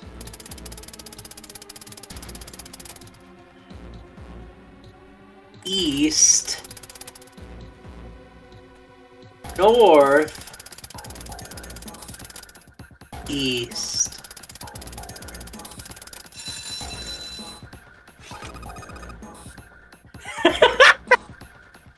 Yay! You did it, Jumpy! That's what I call teamwork. Good boy. Who's a good boy? She's laying it on really thick. Knock it off! We don't have time for screwing around right now. Check out the inside the monitor, quickly, quickly. Oh jeez, what's got you in a twist? It's not gonna die in 10 minutes. We are! Alright, okay. I heard a noise too. You know that big box in the hallway exit? I think it made a noise. Like something unlocks, you know? Noise, huh?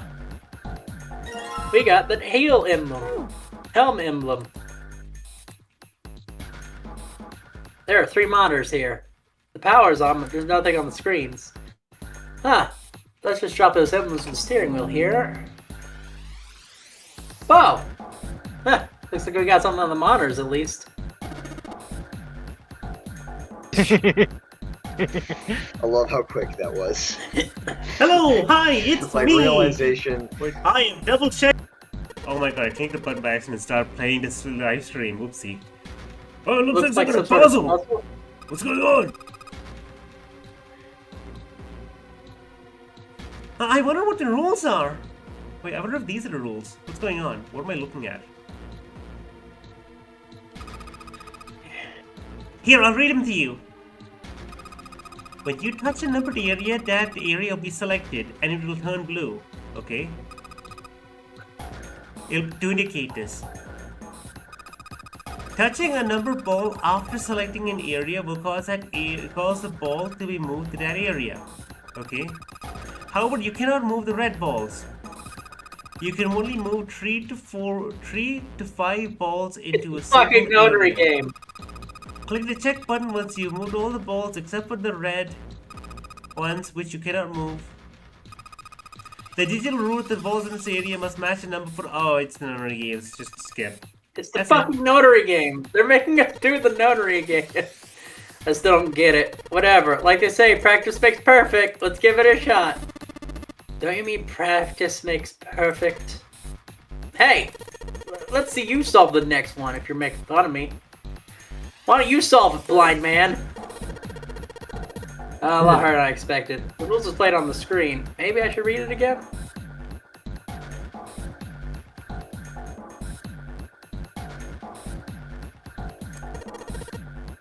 Okay, fine. I'll try to solve this.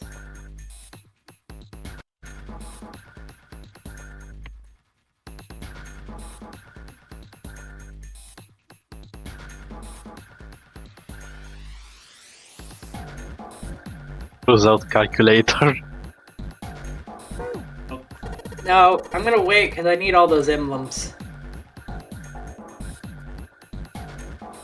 So, what exactly... Oh, so are we doing that game now? But you can't touch the red ones. So what are you doing? Hey, look! What happens if I... Oh! I got something on the screen at least. Huh? What is this? Oh, wait a minute. I saw something like this when we were figuring out that Morse code puzzle. It's Morse code! Yeah, the dots here look like dots for Morse code. There are 2 dots on the first line, 4 on the second, and 1 on the last. Ah. I mean, well... Afraid I don't actually understand. Perhaps you should give it a shot anyway? I guess I'll try. Before I do that, though... Maybe I ought to run through the instructions. Stop giving me instructions, Junpei!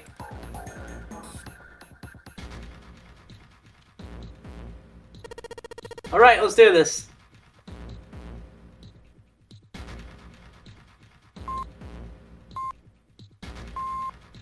It's a snake?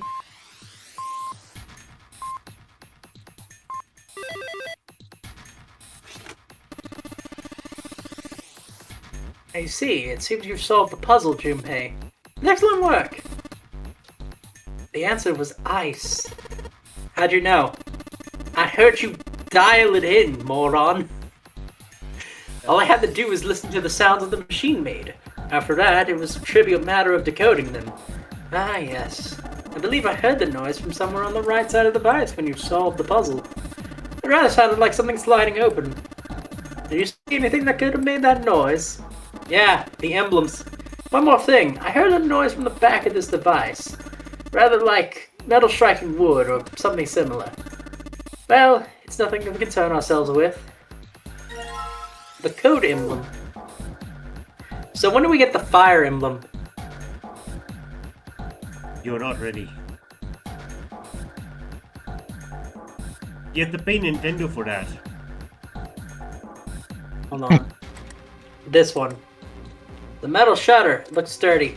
It's framed with black and yellow warning stripes. Okay, open it. Holy shit! That's creepy. It's a coffin in there. A coffin. You know. The 7th thing? Yeah, he's pale. He's thinking the same thing I am. We know whose coffin this is. It's Alice!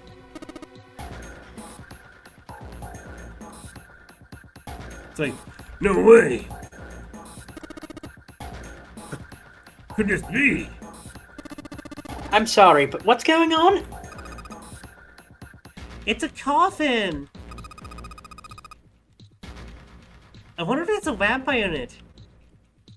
Right, I guess Clover and Snake don't know about the mummy. Okay, Yes. I can't bring myself to tell them. At any rate, let's have a look around. Alright, let's open it. Okay, Junpei, you can do it. It's just a box. It's just a box. There's not an ancient Egyptian woman in here that looks exactly like the day she died. Holy shit, this is a coffin. There's gotta be something horrible in here. Just know it. Okay, deep breaths. Open the box. Here we go. It's empty. Oh, thank God. Oh man, there's nobody in there, thank God. Gee, can't believe I scared something like that. It's like, oh, did you expect someone to be in the coffin? I mean, yeah. Like Snake. What do you mean nobody? Were you expecting someone to be in there? It's a long story, but it's kind of like Snake was in a coffin, wasn't he?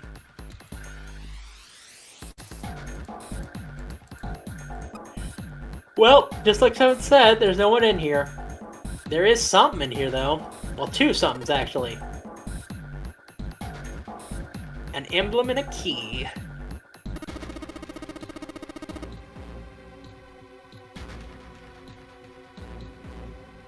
Wonderful.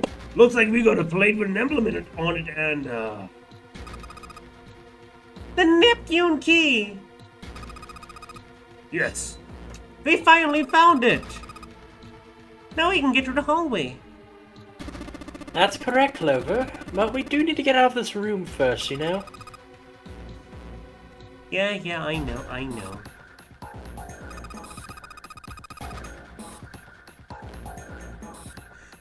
Okay, so wait.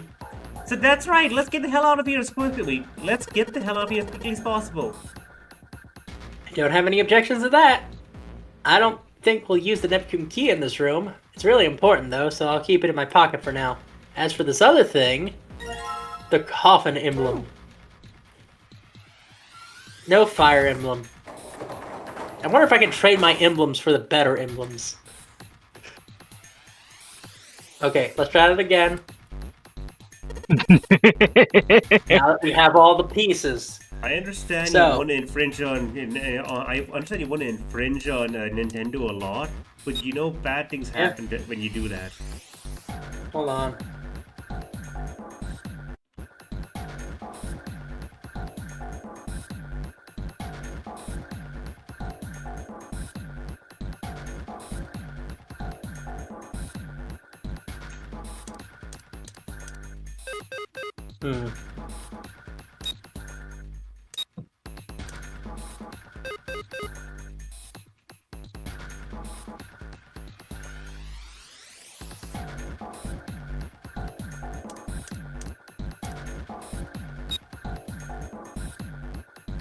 Hold on. That's 1, 2, 4, 3, 5, 6, 7. Check. Okay, that's right?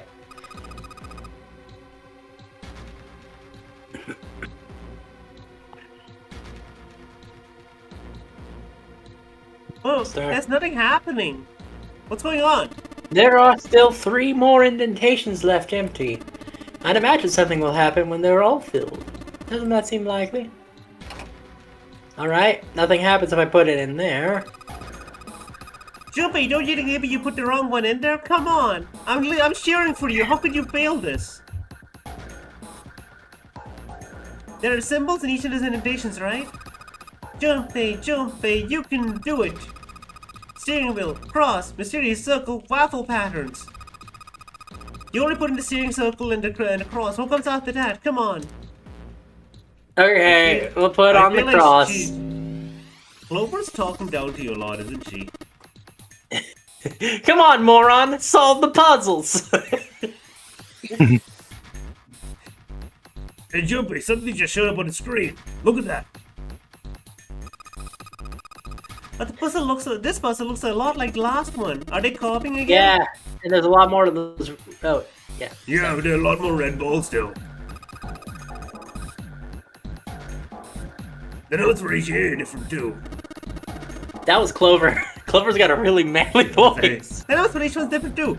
It looks like it's got the same rules though. You sure you don't want to double check that? Now I'll be fine.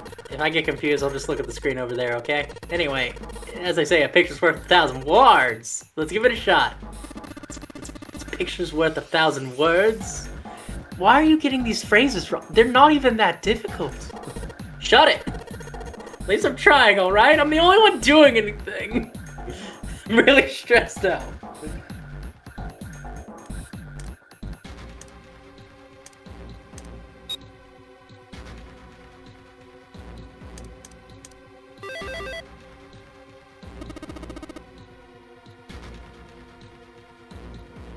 That's awesome, Junpei! Cheerleader. Only 2 left now. Junpei, Junpei, Junpei, Junpei, Junpei, Junpei. Oh, yeah, never mind. That probably unlocks when we're done. Next up is the code. Put that in there. This must have looked a lot like the last one, too. You're repeating again? Same rules, right? Stop telling me to double check it. Come on, it's the 3rd time I've done this. I'll be fine. Junpei, you can do it, come on! This is you can't think of anything clever. Please don't strain yourself. You might hurt something. What? Shut up! Give me a break, alright? I'll think of something. My brother, we have 10 minutes left before we drown to death. Do you really want to put sass up on us?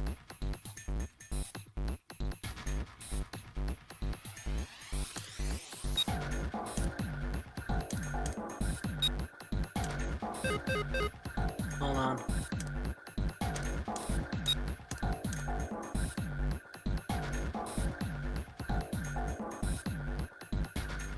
Two, 6, that's 8. Putting it 8, there, it's good. So, I get 7. There we go. Excellent work, Junpei. You've only got 1 left. I can see a light at the end of the tunnel. Well, I'm not seeing much of anything, but, you know, it's the thought that counts. Yes. Put this in the indentation.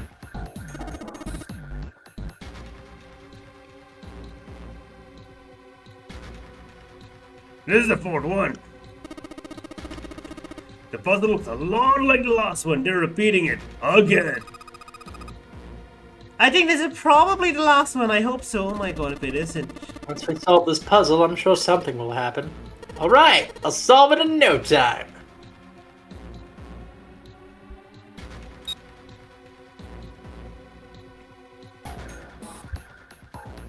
Hold on.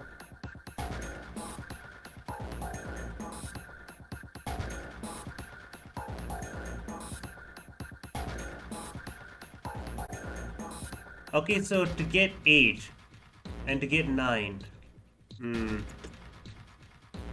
2 plus 4 is 6. My god, really? Where did that noise come from?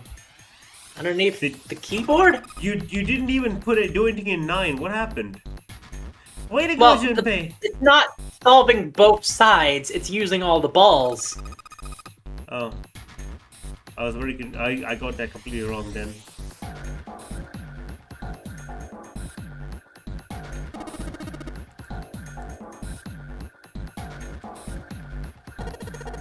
Did you guys hear something just now?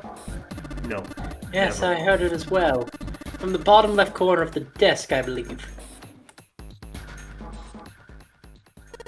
A picture? In the drawer was a single picture. He picked it up. It was a photograph of 4 men. Involuntarily, Junpei's eyes shot up. He'd seen 3 of them before. On the right was the man with a mustache, the same they found murdered in the captain's quarters. He'd been wearing a 0 bracelet when they found him. The second from the left was the man wearing glasses and a doctor's coat. He was the 9th man, the one who had worn the bracelet number 9. He had gone through door 5 alone to meet an unpleasant end. Finally, the man on the very left, the man in the pinstripe suit. Oh man, it's Ace.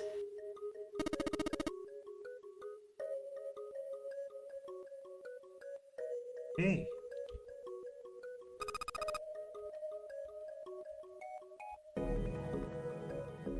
No doubt about it. Seven and Clover had come to peer over Junpei's shoulders.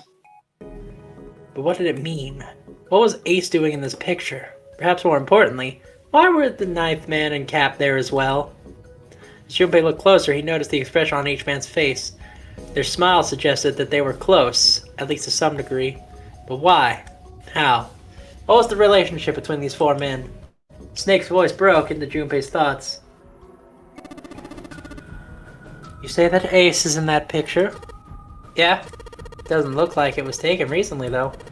Ace, the Ninth Man, and Cap look like 10 years younger.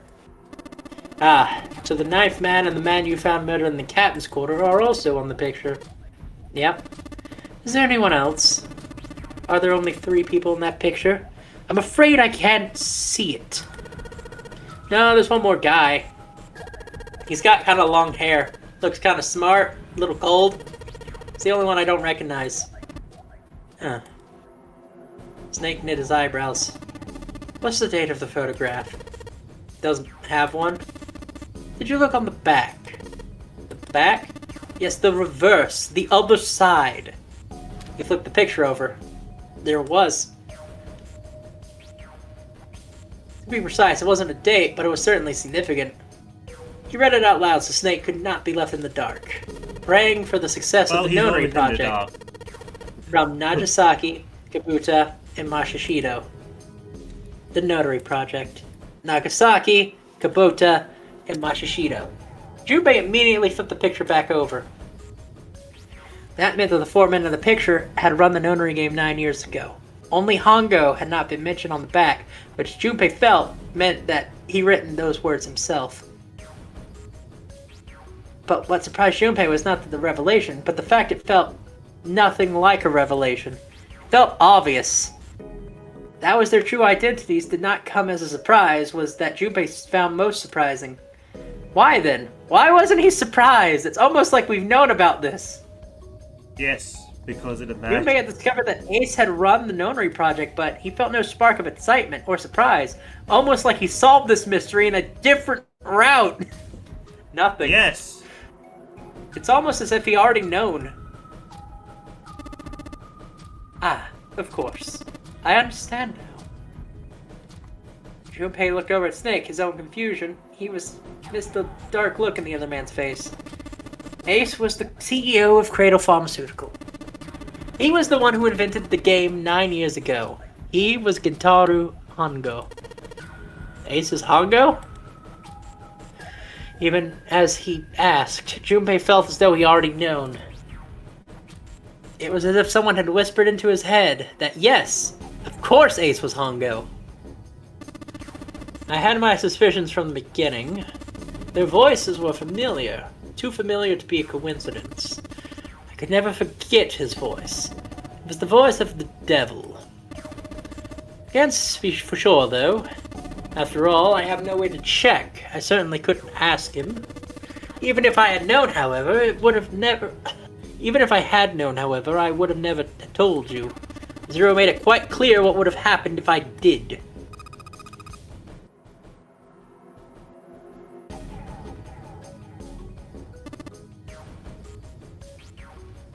Huh?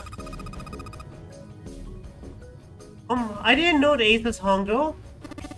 Well, yes, I suppose you wouldn't have. 9 years ago, you were in Building Q in Nevada.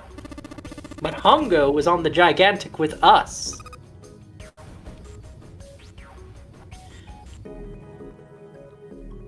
Wait, I know. What? That's why I didn't know what Hongo looked like. But why? Why didn't you tell me? I mean, I'm your sister, right? You could have told me. I'm sorry. I apologize for keeping this from you, but if I had told you, Clover, you would have told everyone else. And if you did, then I would have been forced to tell them about what happened 9 years ago. I had to prevent that. Clover's sex conversation wasn't of particular interest to Junpei. He still couldn't make sense of his strange feelings of knowledge. He was trying to organize his thoughts when he heard Seven's voice. Hey, Junpei, Can I borrow that picture for a second? He had no reason to say no, so Junpei handed the picture over. Seven stared at the picture and began to mutter four names of the project's leaders over and over to himself. Ango. Kabota. Nijisaki. Mushashido. His eyes furrowed and his face was flushed. Ango. Kabuto. Nijisaki. Mushashido. He chanted their names to himself, pacing back and forth across the floor. Ango. Kabuta. Nijisaki. Musashido. Seven couldn't have known their names. After all, he hadn't been there when Junpei and Snake had spoken of them in the library. But as Junpei watched him pace, it was clear he did know them. Seven? Did you? Shut up! Just be quiet. His eyes were red. Junpei could see sweat beginning to bead down his forehead. I'm this close to remembering. This close. He was heavily sweating now, but his lips were dry. Uncle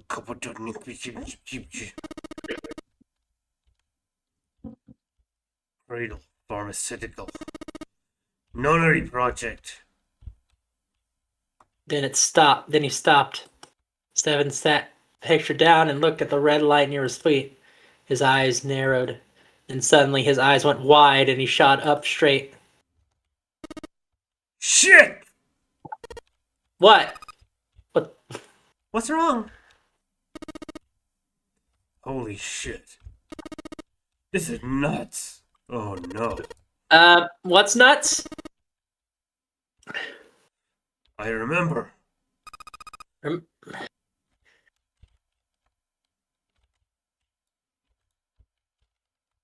Clover. Remember what? Everything. Everything? Yeah. I remember all of it. My memory's back. I remember what happened before he got snatched. Seven's voice was filled with excitement. Shock and excitement had frozen Junpei in place, along with Snake and Clover. Let me tell you what happened. Seven hastily drew a shaking hand across his mouth and began to speak. Yeah, like Snake said, Ace is Hanjo. The other three are, you know the names. I'm gonna drink of water. Masashido. Mushashido was the man with the cash. Both of them had a stash. Nijisaki was Hanjo's right-hand man. Who would develop the actual technical stuff. Realization began to dawn on Junpei along with the pressing question. How do you know all this? Yo man, I told you, I finally got my memory back. No, that's not what I meant. I'm trying to ask how you knew all this stuff in the first place, before you forgot it. Seven rubbed the scar on his chin. You really want to know? We have 5 minutes left Of course. before we die. Me too! Snake Reveal was the your only one secrets, who old didn't raise lady! his voice in any sort of agreement. It looked Junpei as if he's suddenly waiting to see where Snake's sudden recovery might take them. Okay, it's gonna take a while. We have 5 minutes until, the ship sinks. Hell, might take me 3 days to tell you. Could you, narrow it down to, I'm a detective? Oh, we don't have 3 days. Narrow it down to 10 words or less. Just give us the short version, okay? Short version, huh? The big man pulled off his hat and scratched his head. He made a face and put his hat back on. Alright, fine. I'll give it a shot. No promises, though. Junpei and Clover nodded earnestly. Okay, please, let me read it. Okay. Seven was a lone wolf detective who valued his own code over the rules, doing whatever was right over what you were told. And that is why, on that fateful night, he had gone with his gut and gone to the wharf that night on a slim lead. It was 9 years ago. The wharf had been dark and cold and foreboding.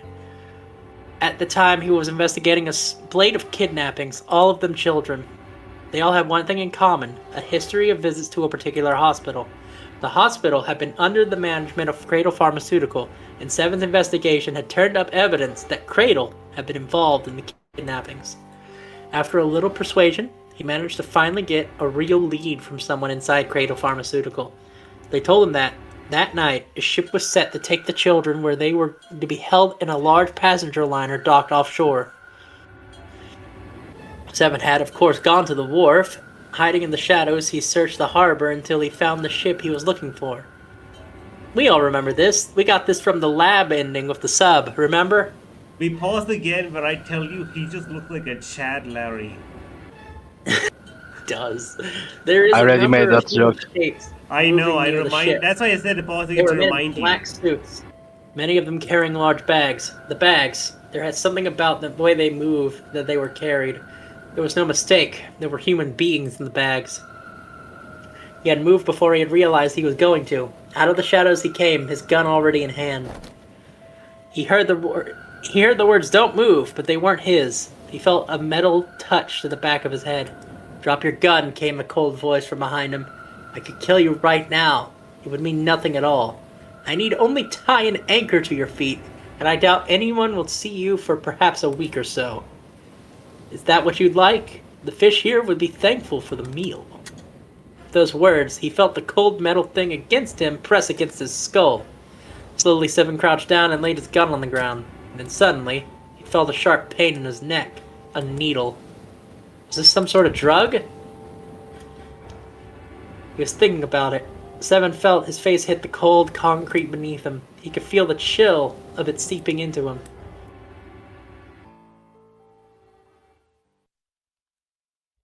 Damn shit, my head hurts. Seven awoke to find himself lying on the hard floor. He twisted his neck to peer around the room. Do you want to read these, or should I, since it's a You thing? please read it. Where am I? It'll stay with a lot of effort. There was a small shabby bed and dirty sink. A toilet with no stall or privacy of any sort. As a cop, it was a place Seven had seen all too often. I'm in a cell, huh? Opposite the toilet was a door set in the wall. Seven struggled to his feet and hobbled towards it. He gave the door a good shove, then another, then tried pulling it. It didn't open. Well, that's about what he expected. It wasn't likely that someone put him in a ceiling only to have it put him in a cell only to leave it unlocked. He threw himself against the door a few times, but to no avail. I knew it. Seven grumbled to himself as he moved back towards the bed. He sat down. He sat there for a long time. Just how long, he wasn't sure. At last, he began to nod off, and he had nearly fallen asleep when he roused by a distant voice. "There, over, it's 9! The voice was far away, very far away. Seven couldn't understand what it was saying. Nevertheless, it was a voice. A high one, like a child. His eyes shot open. "Here, Kate Ying!" As he listened, he could pick out several different distinct voices. There was at least 5 or 6, more. Where'd the voice coming from? He looked around the room frantically. Perhaps the door? No, that wasn't it. What? Go now. Was it coming from the left? Was it coming from under the bed? He grabbed the bed and flipped it up with ease. There it was. There was a hole in the ventilation in the wall where the bed had been, covering with the metal grate. Seven lay down on his stomach and peered through the grate. He couldn't see anything. It was dark. Now he had found it, however, there was no doubt. This was the source of the voices. For a moment he was confused. Why were there children nearby? Then he remembered that the man from Cradle Pharmaceutical had told him. Now the ship would take the kidnapped children to the wharf for a waiting passenger liner out in the ocean. Was Seven on that passenger liner? It didn't matter. What mattered was that he had to find the way to the children. Seven looked at the metal grate. Could he fit through that hole? He stuck his fingers through the grate and grabbed hold of it.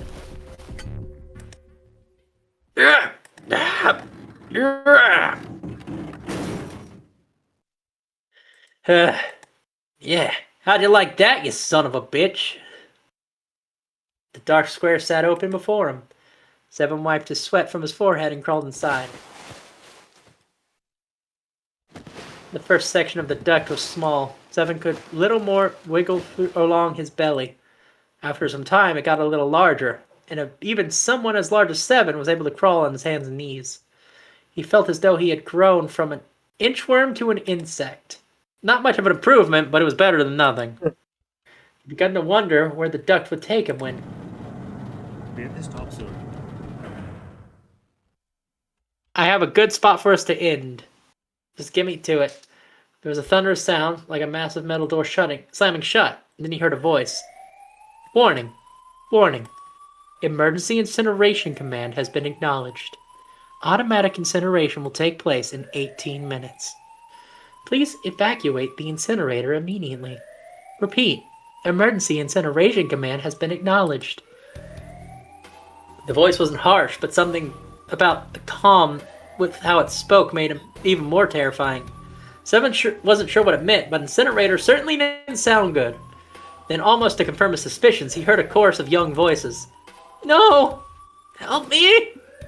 Any of the voices were simply screaming in terror, mixing one another to create a single horrifying howl. Damn it! What the hell's going on here? Seven began to crawl along the duct as fast as his arms and legs could carry him. The noise he made was tremendous, but he was long past caring. A few minutes later, a metal door opened to the left side of the duct. Seven could hear the screams of the children from the other side of it. This was it. He grabbed a hold of the handle and threw the door open. The old metal gave easily through his onslaught. What the hell is this place? The room he was looking out had a dome for a ceiling and 9 equally sized walls. On top of the dome was an upside-down funnel. It looked as though a chimney. He looked down. There they were, the children he had been looking for. They stared up at Seven, their cries silenced for a moment, but surprise and fear. Whether they were scared of the room or him, Seven couldn't tell. It certainly was possible that they were frightened of both. Not that I could blame them, running in a muggle like this when they've already scared shitless. He permeated himself to a short snort of a laugh, then turned to the children again. Don't worry, kids! I'm not your enemy! I'm one of the good guys! Not a single one of them moved. Except for one. He was a boy, slightly older than the others, in a private school uniform. Who the hell are you? As he spoke, Lieutenant stepped forward and gave Seven a suspicious look. I'm a detective. I'm here to rescue you. The moment that words came out of his mouth, he could see the children relax. How are you gonna help us? Said the boy in the uniform. Where's the exit? Seven responded. There isn't one. The doors we came in won't open and the door over there. He cut himself off, considered something, then continued. Anyway, no point. We can't get all out of here. If we don't get out of here, we're gonna get burned to death. Burned to death. Can't you hear it? The voice of the incineration's gonna start up soon. Hi, Goldman. The Morning. voice spoke again. Come on. Automatic We're incineration about will to end take place this in 15 minutes. We're the climax. I know. 15 minutes. There was only 15 minutes. Seven looked back down at the children. It was a good 20 or 30 feet to the floor. There was no way he could pull the children up. That's when he had an idea. Wait a minute there! I'll be right back! What? Where is he going? Are you going to leave us here? Seven did his best to smile, what he felt was a reassuring smile. Don't worry, alright? I'll be back, I promise. Just stay calm and wait right here, got it? He didn't even wait for them to respond. There wasn't time. He ran, as fast as a man could run on his hands and knees. Before long, he was back in his cell. He is back where it started, and he had a plan. There was something there that he needed. As soon as he was finished, he dove back into the duct and took forward to the incinerator. Sorry to keep you waiting, guys! He leaned out the door of the duct. Seven lowered a rope he had brought to the floor incinerator. He made it out of the bed sheets from the cell. Torn up the bed sheets into strips, tied them together to make a rope.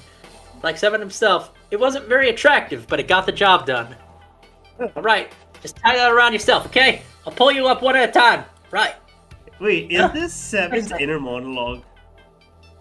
It's kind of a combination of him talking and also him in the story talking. That's when he noticed. There are a lot more of you before. Where'd the rest of you go? The boy in the uniform answered. I let them go ahead. We opened the number 9 door and they left. What, you're telling me you opened that door? It's what I said. Then what the hell are you doing here? We couldn't go with them. Why not? Look, the only person who can go through the numbered door... Automatic incineration will take place in 5 minutes. The voice reverberated against the walls of the room. Look, that can wait, okay? Let's just get out of here.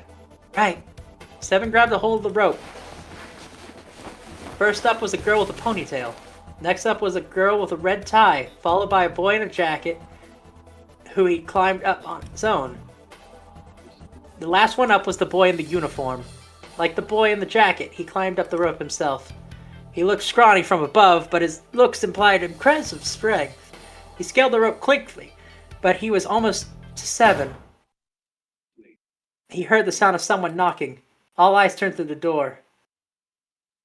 Cut to a thick, square window, and on the other side they could see a furious face. God damn it! What's going on here? Why is the room empty? Where the hell are those fucking kids?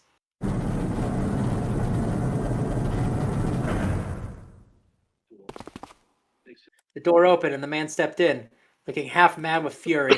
Seven recognized his face. He had seen him many times in the photos during investigation. The man's name was Gentaro Hongo, the CEO of Cradle Pharmaceutical. Hongo saw the boy hanging from the rope. Rah!